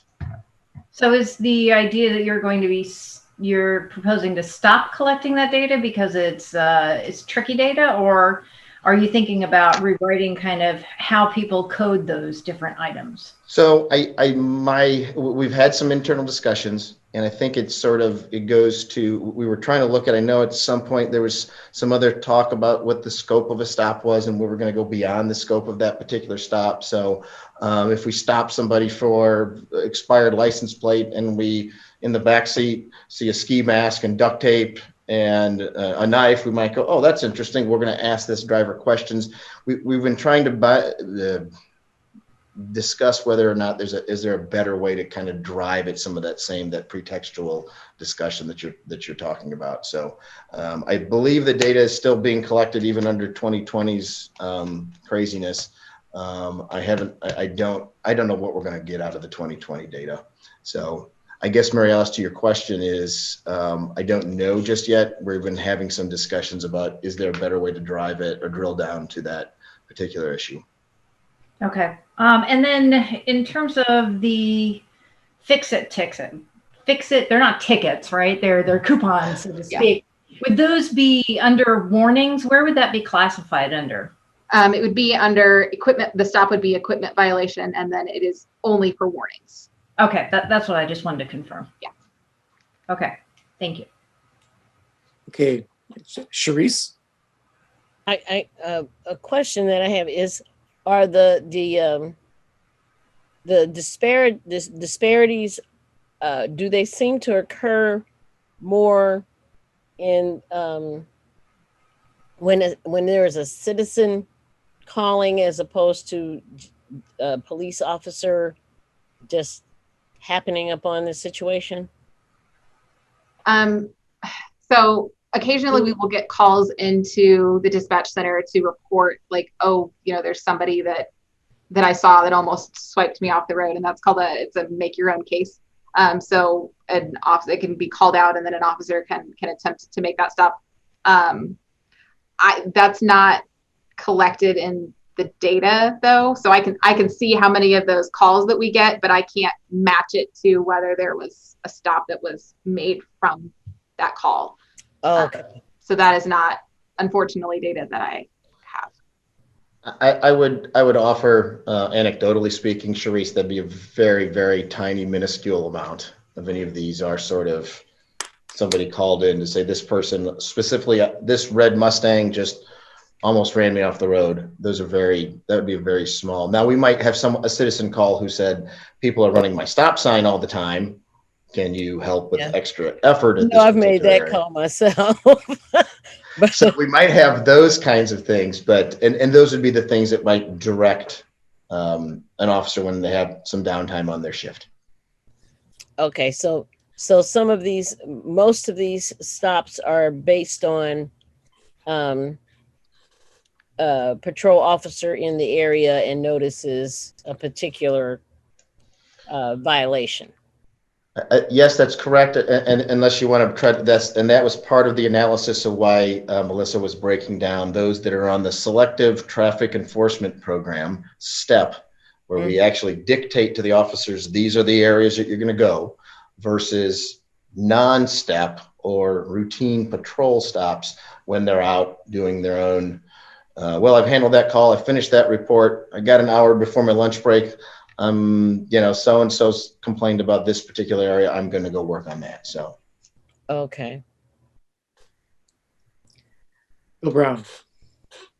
Yeah, on the crash data, the disparity or the driving population calculated from the crash data over the past 10 years is varied from like 18 to 24%, something like that for African American, Black. Using the number of crashes, can you calculate the confidence interval for those? Is it within a couple percent? How much of that apparent decrease in disparity ratios is due to potential sampling error? Yeah, so that's it. You can see kind of where our percentage of the drivers that were stopping, at least from 2012 up to 2018, of Black drivers maintained about 30. Our disparity ratio, however, went down because that denominator increased.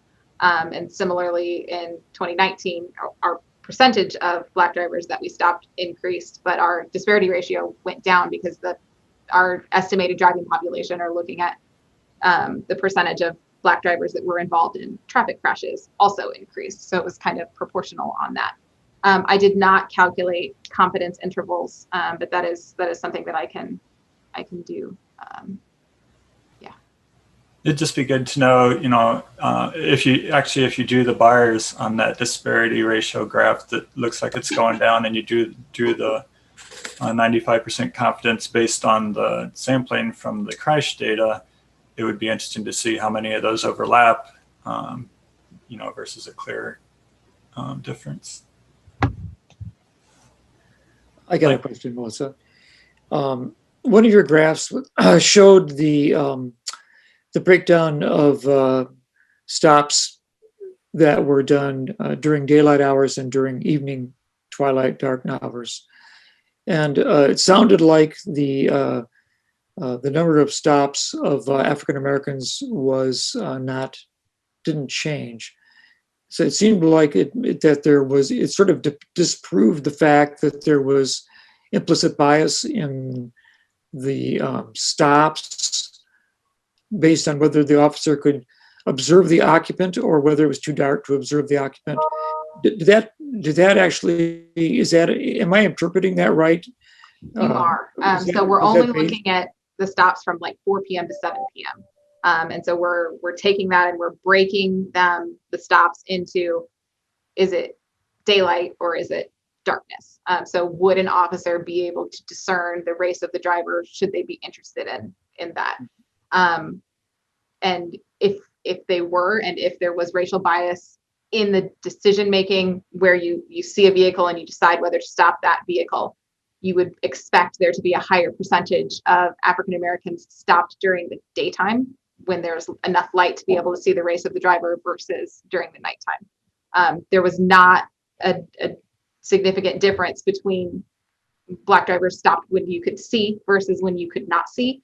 But the racial disparity was present at both.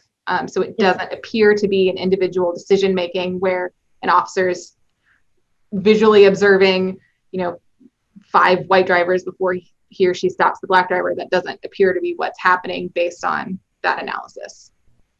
So at least in one aspect of police policy or practice, we don't seem to be getting a disparity problem. But I'm just looking for like a grain of hope, perhaps, in the rather difficult field of problems that we are trying to sort out. Yeah. So I don't know, just noticed it, I guess. It struck me as being rather curiously nice, perhaps. Yeah.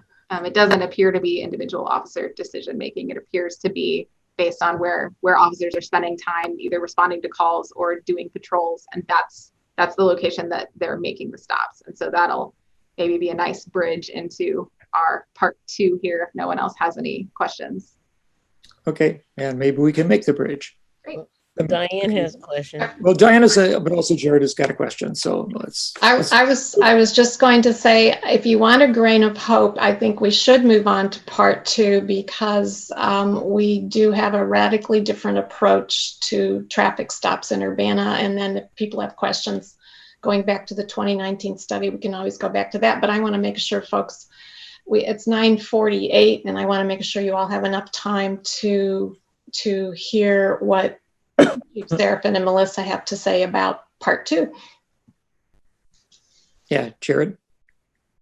Just a quick question on that night stop situation. If an officer is following a vehicle and runs a plate, are they not able to see the racial composition of the driver through what they pull up on their screen if they run a plate?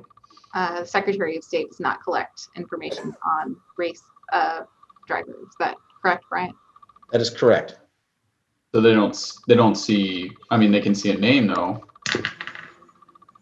Yes, you'd be the name of the registered owner, I suppose, whether that's exactly the driver or not. But no, there's no racial data on the Secretary of State response.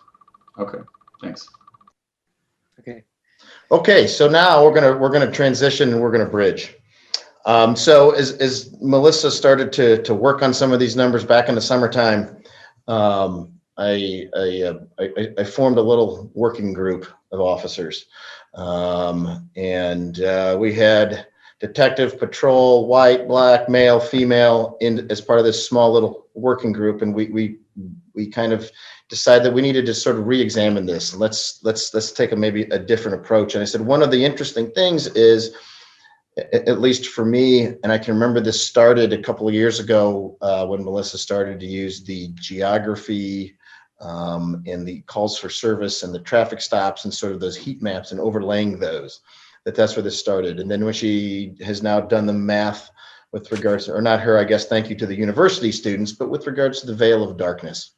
And how there was no statistical difference on either side of the twilight.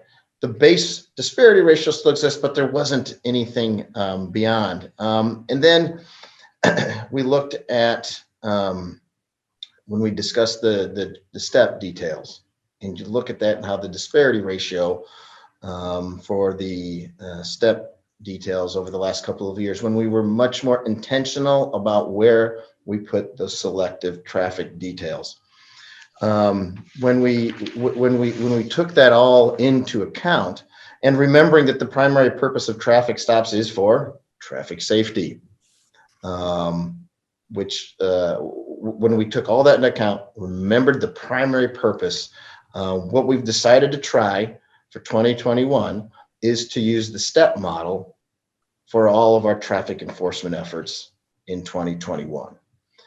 So we would just be using, so there's data out there that would say this is where the crashes occur, these are where the high volume is, this is where the personal injury accidents occur. That's what we want to try to do, is we want to try to use these step details as a model. as we had come to this in our little group, we were very proud, at which point somebody immediately after the group says, well, you know, Fayetteville, they did some Google work, and by God, Fayetteville, North Carolina had done some similar analysis. And what Fayetteville, North Carolina did was, or what they learned in theirs, and I have not read the entire study. It's beyond my sociology 185 stats class abilities, Mary Alice, to remember all of this stuff from way back in the day. But what they learned some things. Number one, it was they decreased their disparity ratio in their traffic stops. And number two, they decreased traffic crashes. And then number three, there's no significant change in any kind of a crime rate. So the proposal is that we would be using, again, that step model for all of our traffic stops. We had made presentations. I've been to all of the shift briefings already, and we've started this learning process. This is a dramatic difference, a vast departure from how we've done this traditionally. But what we want to do is remember that we're using traffic safety as our primary functioning, and we're going to function here, and we want to use traffic data, that crash data, just like we did. If it works for steps, we believe it should be effective when it comes to our routine traffic during their time. As the memo had said, which was quite an effort with different people having different parts into it, so hopefully it read cleanly by the end. But one of the questions that we wanted to ask for, or one of the issues we had left over, was, well, what do we do if something happens right in front of us that's not in this particular zone? And that's when, and we said, well, if it's a significant traffic issue where there's a life safety danger issue, we still want the officers to address it. So we talked about things like, for example, Goodwin and Fairview, and somebody rolls the stop sign at 3 p.m. and almost hits two little girls that are getting ready to cross the street, and the parents and the teachers are pointing at the car, and the officer happened to be sitting nearby. Could they act? Yes. We want them to act. We don't want them to simply disregard. But if it's 3 o'clock in the morning and they're at Goodwin and Fairview, and somebody rolls a stop sign as they're having a cup of coffee, it's not in a traffic zone, they can't stop that car for that infraction. And so that's a very quick sort of summary about this. I know that tonight and in briefings and in other discussions about this, there's been a lot of discussion regarding statistical analysis and what denominator do we use, and rolling averages and this average, and study this, and I understand those things, and they might help us perhaps to a degree. But the bottom line is that we're disproportionately stopping our Black drivers in Urbana, and how do we change that behavior? And we do it by looking at where the officers are, and let's move them for their efforts to areas that we've designated, just like we do in in our step patrol. So that's the short version of the model. And again, as the mayor has said, this is a vast departure from how we've done our traffic enforcement in the past. So with that, I will let some questions. I'll let Dennis take it over. Sure, thanks very much. Well, I guess the mayor will start. I just want to also remind, or this is also consistent with our commitment to Vision Zero, with an emphasis on how do we make our streets safer for pedestrians and bicyclists and drivers. And if our traffic enforcement efforts focus on areas where the traffic accidents are occurring and crashes are occurring, I think we're going to make our community safer for everybody involved. So this is all going to come together, I think, the way it should. Bill Colebrook. Chief, I appreciate it. I think it's an excellent idea. Part of traffic safety is communication, the public information aspect. Has there been any idea of, when you identify the high crash areas, heavily message those neighborhoods that they know that a certain intersection, we'll just use Lincoln and Bradley, is a high crash area, and somehow message the community that they have entered into a high crash area, and they would expect to see more enforcement at that location as opposed to some other random location in Urbana. So I don't know if I have with regards to that specific area, like you're entering a particular traffic zone. There has been some discussion about, well, do you release the zones and not release the zones? And I'm not necessarily against it. These are the 15 areas throughout town. And truthfully, I think they might change a little bit over time. But they're areas that you would sort of expect, where we have intersections, where we have higher rates of speed. And I don't have, Melissa might be able to give a little bit more on this, but and I think even tonight's presentation will get some publicity as sort of how we're doing this. Truthfully, I'm not sure if Lincoln and Bradley is actually one of our, there she is, not no. I just use it as an example. I'll go back to 5 points. Okay, I'll use Cunningham and University. Right. Regardless of whether I'm an Urbana resident, a Champaign resident, or I live in Downers Grove, and I'm a visitor to Urbana. If I approach 5 points, I probably would want to know that I'm approaching a high crash area just for my own safety, so I could be a little bit more vigilant and maybe alter my own driving practices. Just a thought. Okay, thank you. Mary Alice. Thank you, Brian and Melissa. It's pretty exciting to hear some new innovative ways of addressing the situation. So thank you for all your time that you've invested in gathering input from a variety of people. One of the things that really changed in my time since City Council is that when I first came on board, I think our disparity ratio is about 1.64. And when the step stops were reevaluated, it was exciting because all of a sudden our disparity ratio really was cut in half in terms of what it was before. So that was really a great step forward, but of course it didn't solve the problem. And so utilizing something that's worked in the past, which is basically concentrating the step stops in terms of where the accidents and the traffic issues are, hopefully will rectify some of the issues that we've been having, some of the persistent issues that we've been having. So that said, is there a plan? I know, Melissa, I think the first time you and I sat down together, we looked at some traffic accident data and you said, I wonder why we still have stuff over here. And it had to do with construction at one time. So obviously things change as there's detours and reroutes. I think Washington was shut down for a little bit. Vine Street's been shut down. How frequently are you planning on evaluating the accident data so that you can recalculate the step areas? So we've talked about it a couple of times. It'll probably be at least quarterly. So if it happens that, we have a high concentration of officers out on High Cross and then our crashes move over to Windsor or something. So if people start taking alternate routes or if people become safer where they are, then perhaps we can reallocate. This will be, fluid and based on the data. So we'll be able to take our crash data and reallocate as necessary. Okay. And how often do we do that quarterly now? Well, right now I'm doing it monthly, but we're, I think, discontinuing STEP for a little bit. So I'll get an email from the sergeant that sets posts the overtime, and he'll say, hey, can you run what we had last October? And so then I'll run what we had last October, and then he'll use that to demo or to see where we should put the steps this October. Okay. All right.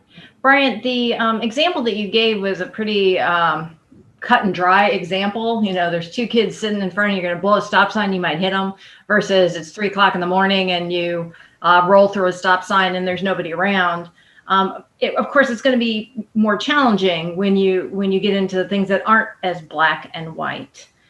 So what kind of guidance have you given the patrol people in terms of how to discern what is a public risk here?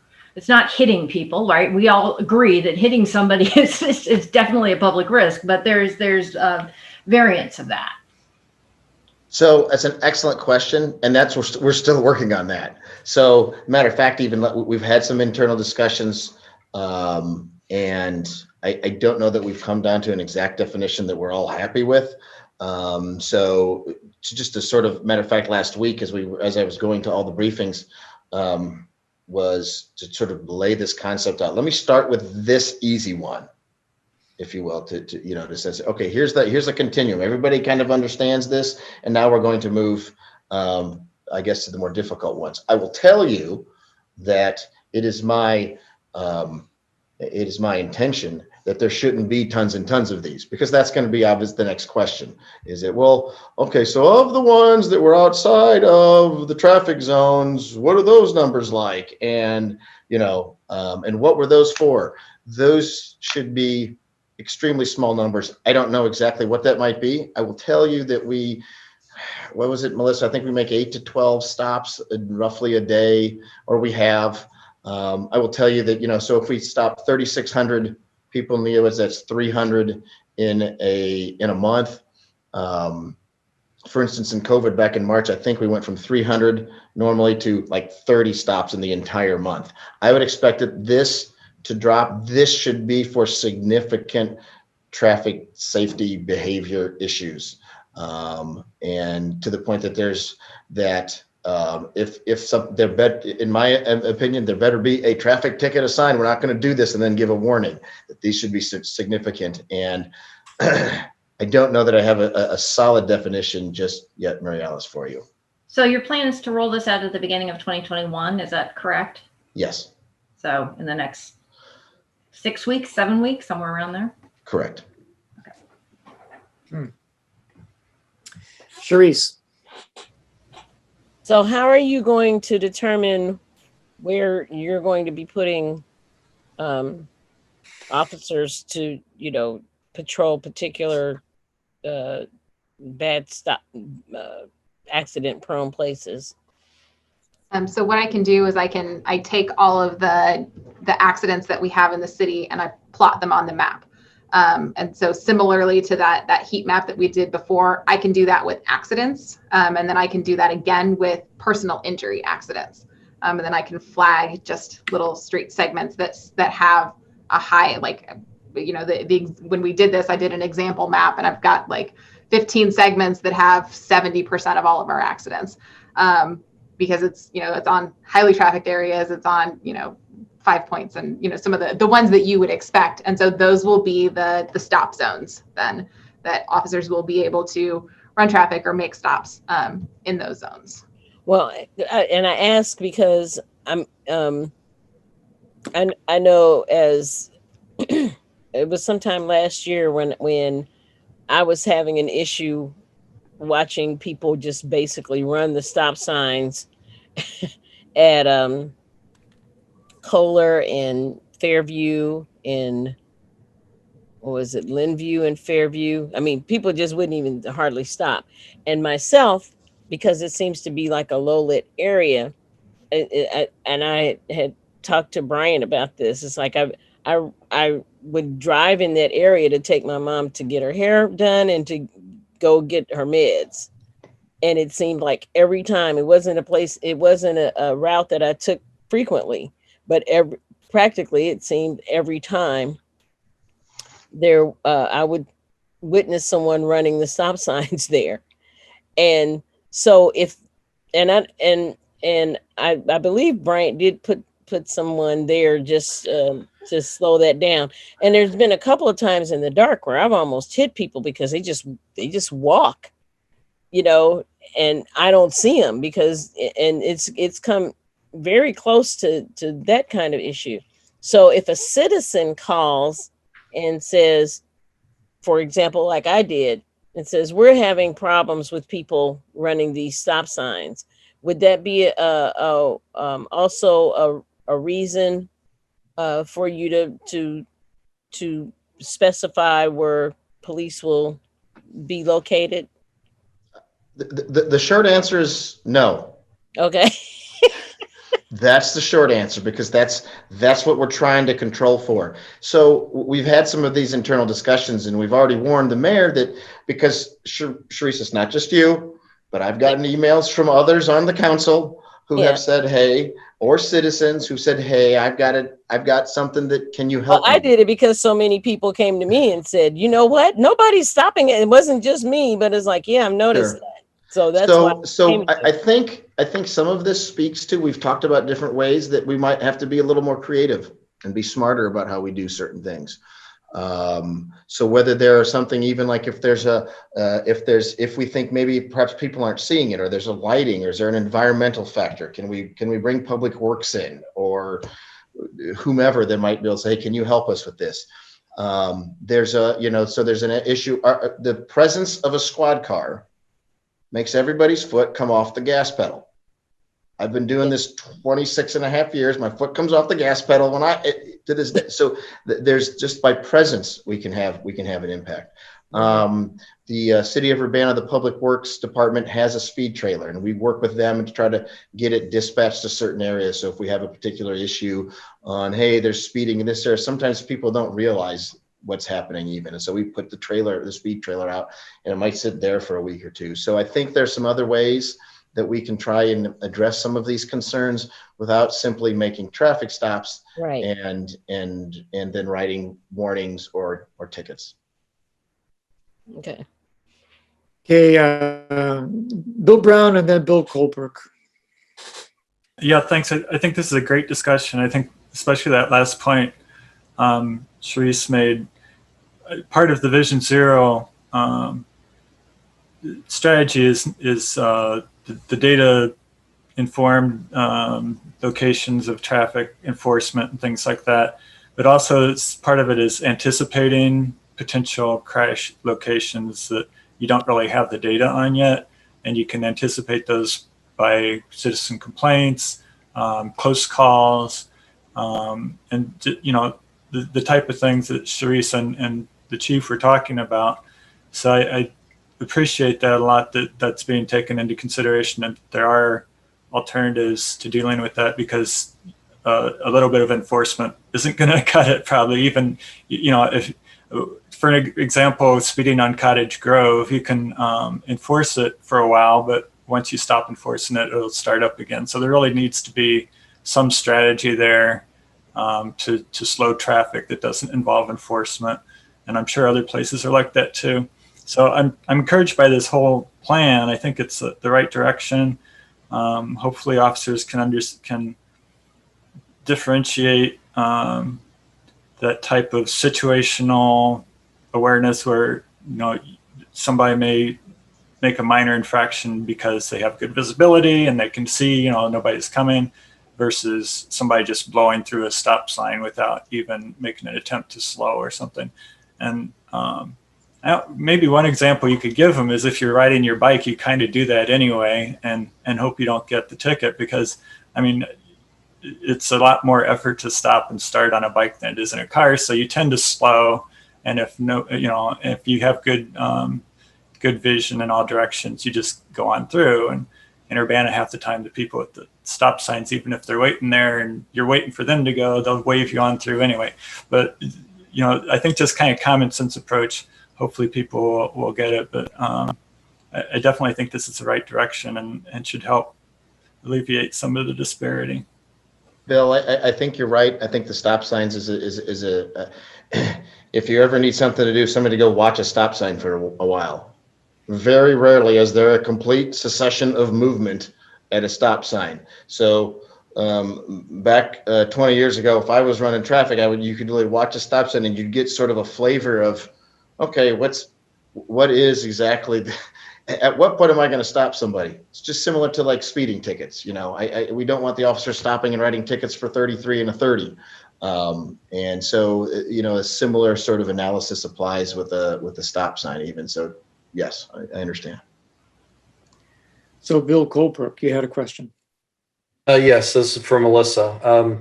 You plot a lot of data. Do you also plot driving under the influence of alcohol and driving under the influence of drugs for the city? You'd mentioned crash data. There could be maybe a low frequency of property damage crashes in a certain area of the city, but of those crashes, there may be a high percentage of some sort of impairment, which would obviously drive enforcement as well.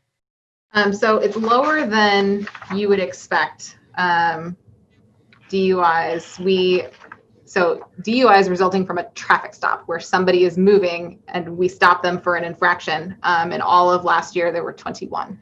However, the DUIs is higher than that because we get calls often from like somebody's passed out at the behind the wheel and Steak and Shake drive-through and some of those things. So yes, it's plottable, but it's a small number. Thank you. Jared. So I've got a couple of different questions, Chief. The first one that I've got is about the pilot program. And we often say pilot for two reasons. One, because we don't know what we're going to do with it. We're testing something out, and we don't know exactly how it's going to turn into a real program. So I take it this is kind of a test for a more formal policy that will become a part of traffic enforcement itself. Yes, we are using our best guesses based on Melissa's data and what has happened over the course of the years to sort of say, we believe this is going to be effective.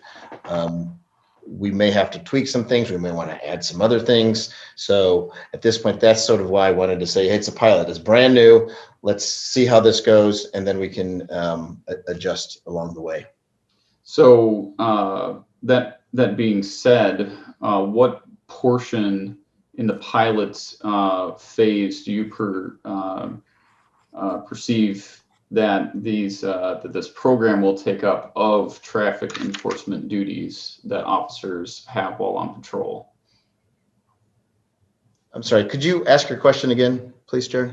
The pilot program, if I have 12 to 12 on Tuesday, or 6 to 6 or whatever my shift happens to be, and I'm on patrol in the car from for 8 hours of that shift I'm scheduled to be on. What percentage of a given amount of time that I'm going to be out rolling am I participating in this pilot program? Does that make more sense that way? Yes, I think you understand. We're not dictating any sort of percentage. I will tell you there are times when the officers, especially in the hot months of summer, are going call to call and are rather busy, and they won't have time for traffic. This is for when they have downtime and have elected to say, listen, I've got time. I've caught up on my open cases. I've got all this done. Now I'm going to go back up into this particular area and work at 5 points because I've already worked 3 crashes there this month and I'm tired of it or whatnot. So we're going to give them the zones to work in, but we don't dictate you have to spend 10% of your shift or whatnot, because there are times when that's effective and then there are times when that's they just couldn't hit a particular mark. So another way to say it would be then if you're, and I know that, being out and rolling around is kind of the last thing you do. You get a ton of other things probably to do. You're responding to calls, you're doing paperwork, et cetera, et cetera. Just being out and rolling on the streets is, like you said, the lower priority of those things. So another way to say it would be if they are out rolling, pursuing traffic enforcement, is this going to be the only kind of traffic enforcement that they will essentially be participating in?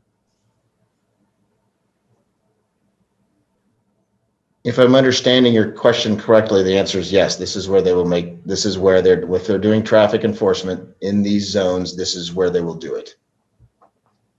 In the zones identified by Melissa. Gotcha. And the reason I'm asking that is because I don't know if you saw, did you read Durrell's letter that he sent, I think last night before the meeting? I got it today and gave it to Melissa later today even. So I did see his, correct, yes. Okay, so I'm asking that because he brought up something that isn't addressed in, it's not specifically addressed in the memo and in this concept, and that was pretextual stops or investigatory stops, and how those play into this model. Before I ask the questions that he asked in there, how do you have a feeling for how those are going to play into this model? So I'll speak to a couple of different things here. Number one, if we, however, maybe wonky the motivation data is, as was pointed out earlier, still 85% of the traffic stops are conducted are for traffic safety type issues. Relatedly, with regards to the pretextual stops, so some of the discussion that we're having is somebody might say, well, I'm going to stop a car for no plate light because I suspect they might be involved in narcotics activity. Okay. And so, well, what we want to do is, no, we want the officers to stop them for narcotics activity. If I do this, and we develop probable cause or reasonable suspicion, which is a lesser standard, you can make a temporary detention to do that. And that is a violation of the criminal code. Okay. So somebody robs the bank and the red Mustang is speeding through town. We can stop that car, but it's not stopped for a traffic violation. It's stopped for robbing the bank, even though it's on the highway or on the city streets with the lights flashing. And so the idea is we would like, and again, this I think has some of the details that we want to try to hammer out a little bit better. But the idea is if you're stopping someone for a criminal violation, then stop them for the criminal violation, as opposed to some sort of pretext. And stopping for a criminal violation would be of at least a moderate, the reasonable suspicion or the probable cause reason would have to be evidence in order for that stop to take place. Correct. Okay. Correct. And I know we're talking about, enumerating some of this stuff into something, this is kind of like a broad scope, and we're going to have something more specific, I'm assuming we're going to see before this program rolls out. Is that your impression?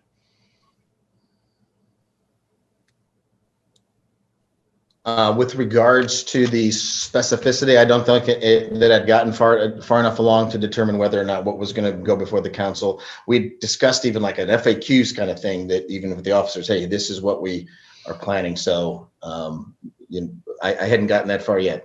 Okay. Well, I know we don't have it now. I'm saying, are we going to see it again?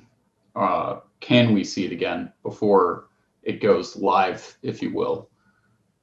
So I guess that I guess we'll have to have a discussion with the mayor, and we'll figure that out. I don't know that I know the answer for that right now, Jared, with regards to the specifics. I don't think it would be an issue, but we're going to try to. I got to get it together, so I'm not opposed to it. Okay. I just think it would be. I mean, obviously, it's going to be important for the officers to understand what we've just discussed, and needing to have that reasonable suspicion and probable cause for stopping vehicles, and not using a minor traffic violation as a pretext to search for further crimes. So that was one of the things Daryl had brought up in his letter. And the other one that he had brought up was how, we have that small percentage, but it still exists of traffic stops that turn into something more than that. And he had asked, and I'm not sure that I've seen it, perhaps it's there, perhaps it is not, the policy on searches of vehicles when people are stopped. Do we have policy on the UPD page about what citizens can and cannot do when they're stopped and a search has been requested of them, but not if an officer hasn't met the profile of is it reasonable suspicion to search a vehicle? What's the bar they have to meet? So there's always probable cause unless that's like weapons, and then it's reasonable suspicion. So, but okay. So it's probable cause is the line at which an officer stops me and says, Mr. Miller, I have probable cause to believe you have X in your car, which is illegal. I'm going to search your vehicle. Would you please exit the vehicle? I'm sorry, was that a question or a statement? Yes. Yes. That probable cause is what I need as an officer to tell a citizen, you need to exit the vehicle because I'm going to search your vehicle now. Yes. You don't have a choice. I'm doing this. So, yes, that is one way. There are also other avenues, I suppose. That's where consent search comes in, as well. Okay, well, and that's what Durrell had brought up in his what is the difference? Do we have it clearly delineated to citizens what their rights are, either through policy, or do officers communicate that to citizens as, I'm asking to you, sure, citizen, to consent to a search. You do not have to agree to do this. And that's a different situation than when an officer has a probable cause to do so and they don't need permission to do so. They can do so by right. So yes, that's correct. So when officer, listen, we've got this, that, or the other. Here's what I'm asking tonight, and people do say no. So So do we have a specific policy on consent search? There is a policy on searching. I couldn't tell you exactly right now what the exact details were with regards to consent, or what the exact verbiage is in it right now. Okay, well, I'm just bringing it to mind because when we're thinking, you made a large point of, one of the biggest ways that the UPD interacts with citizens is through traffic stops. It is the biggest way, right? That we have contacts between officers currently and citizens. I don't. Melissa might know that off the top of her head, but you're right. It is one of the biggest ways, and that we interact. Yes, sir. So we're talking about community police relations and things we can do to improve that. And as we're thinking about what we can do specifically, this is a holistic. I think it's more holistic than even it's described in the memo in trying out this pilot program. So, I'm just trying to go into some of the things that happen in that, which Durrell had brought up in his letter. And, if we're looking for a positive way to do that, being as informative as possible about a consent search might be a really good policy to enact, to enumerate, to put on, when we're looking at our policies and how we rewrite them, an officer being very upfront, being very, straightforward to citizens, saying, I'm asking you to consent to a search. You do not need to consent to this search. Here are your options at this time. Here's what I can do if you say no, and just explaining that to people, I think would go a long way so that they don't feel intimidated. They don't feel fearful of the interaction. I think that's absolutely true. And I think one of the things that I preach here is education in all different ways. Hey, we stopped you today because of this, outside of even traffic stops. Hey, I'm here knocking on your door today because we got a complaint about noise, the dog barking, whatever it is. The more education, the more information we can provide the citizens, not always, but generally speaking, the more cooperation and compliance we get. We are approaching 10:30. You may want to extend the meeting if you want to have further dialogue, or if we feel like we've covered the topic pretty well this evening and want to bring the discussion to a close, it could be a good time to find out.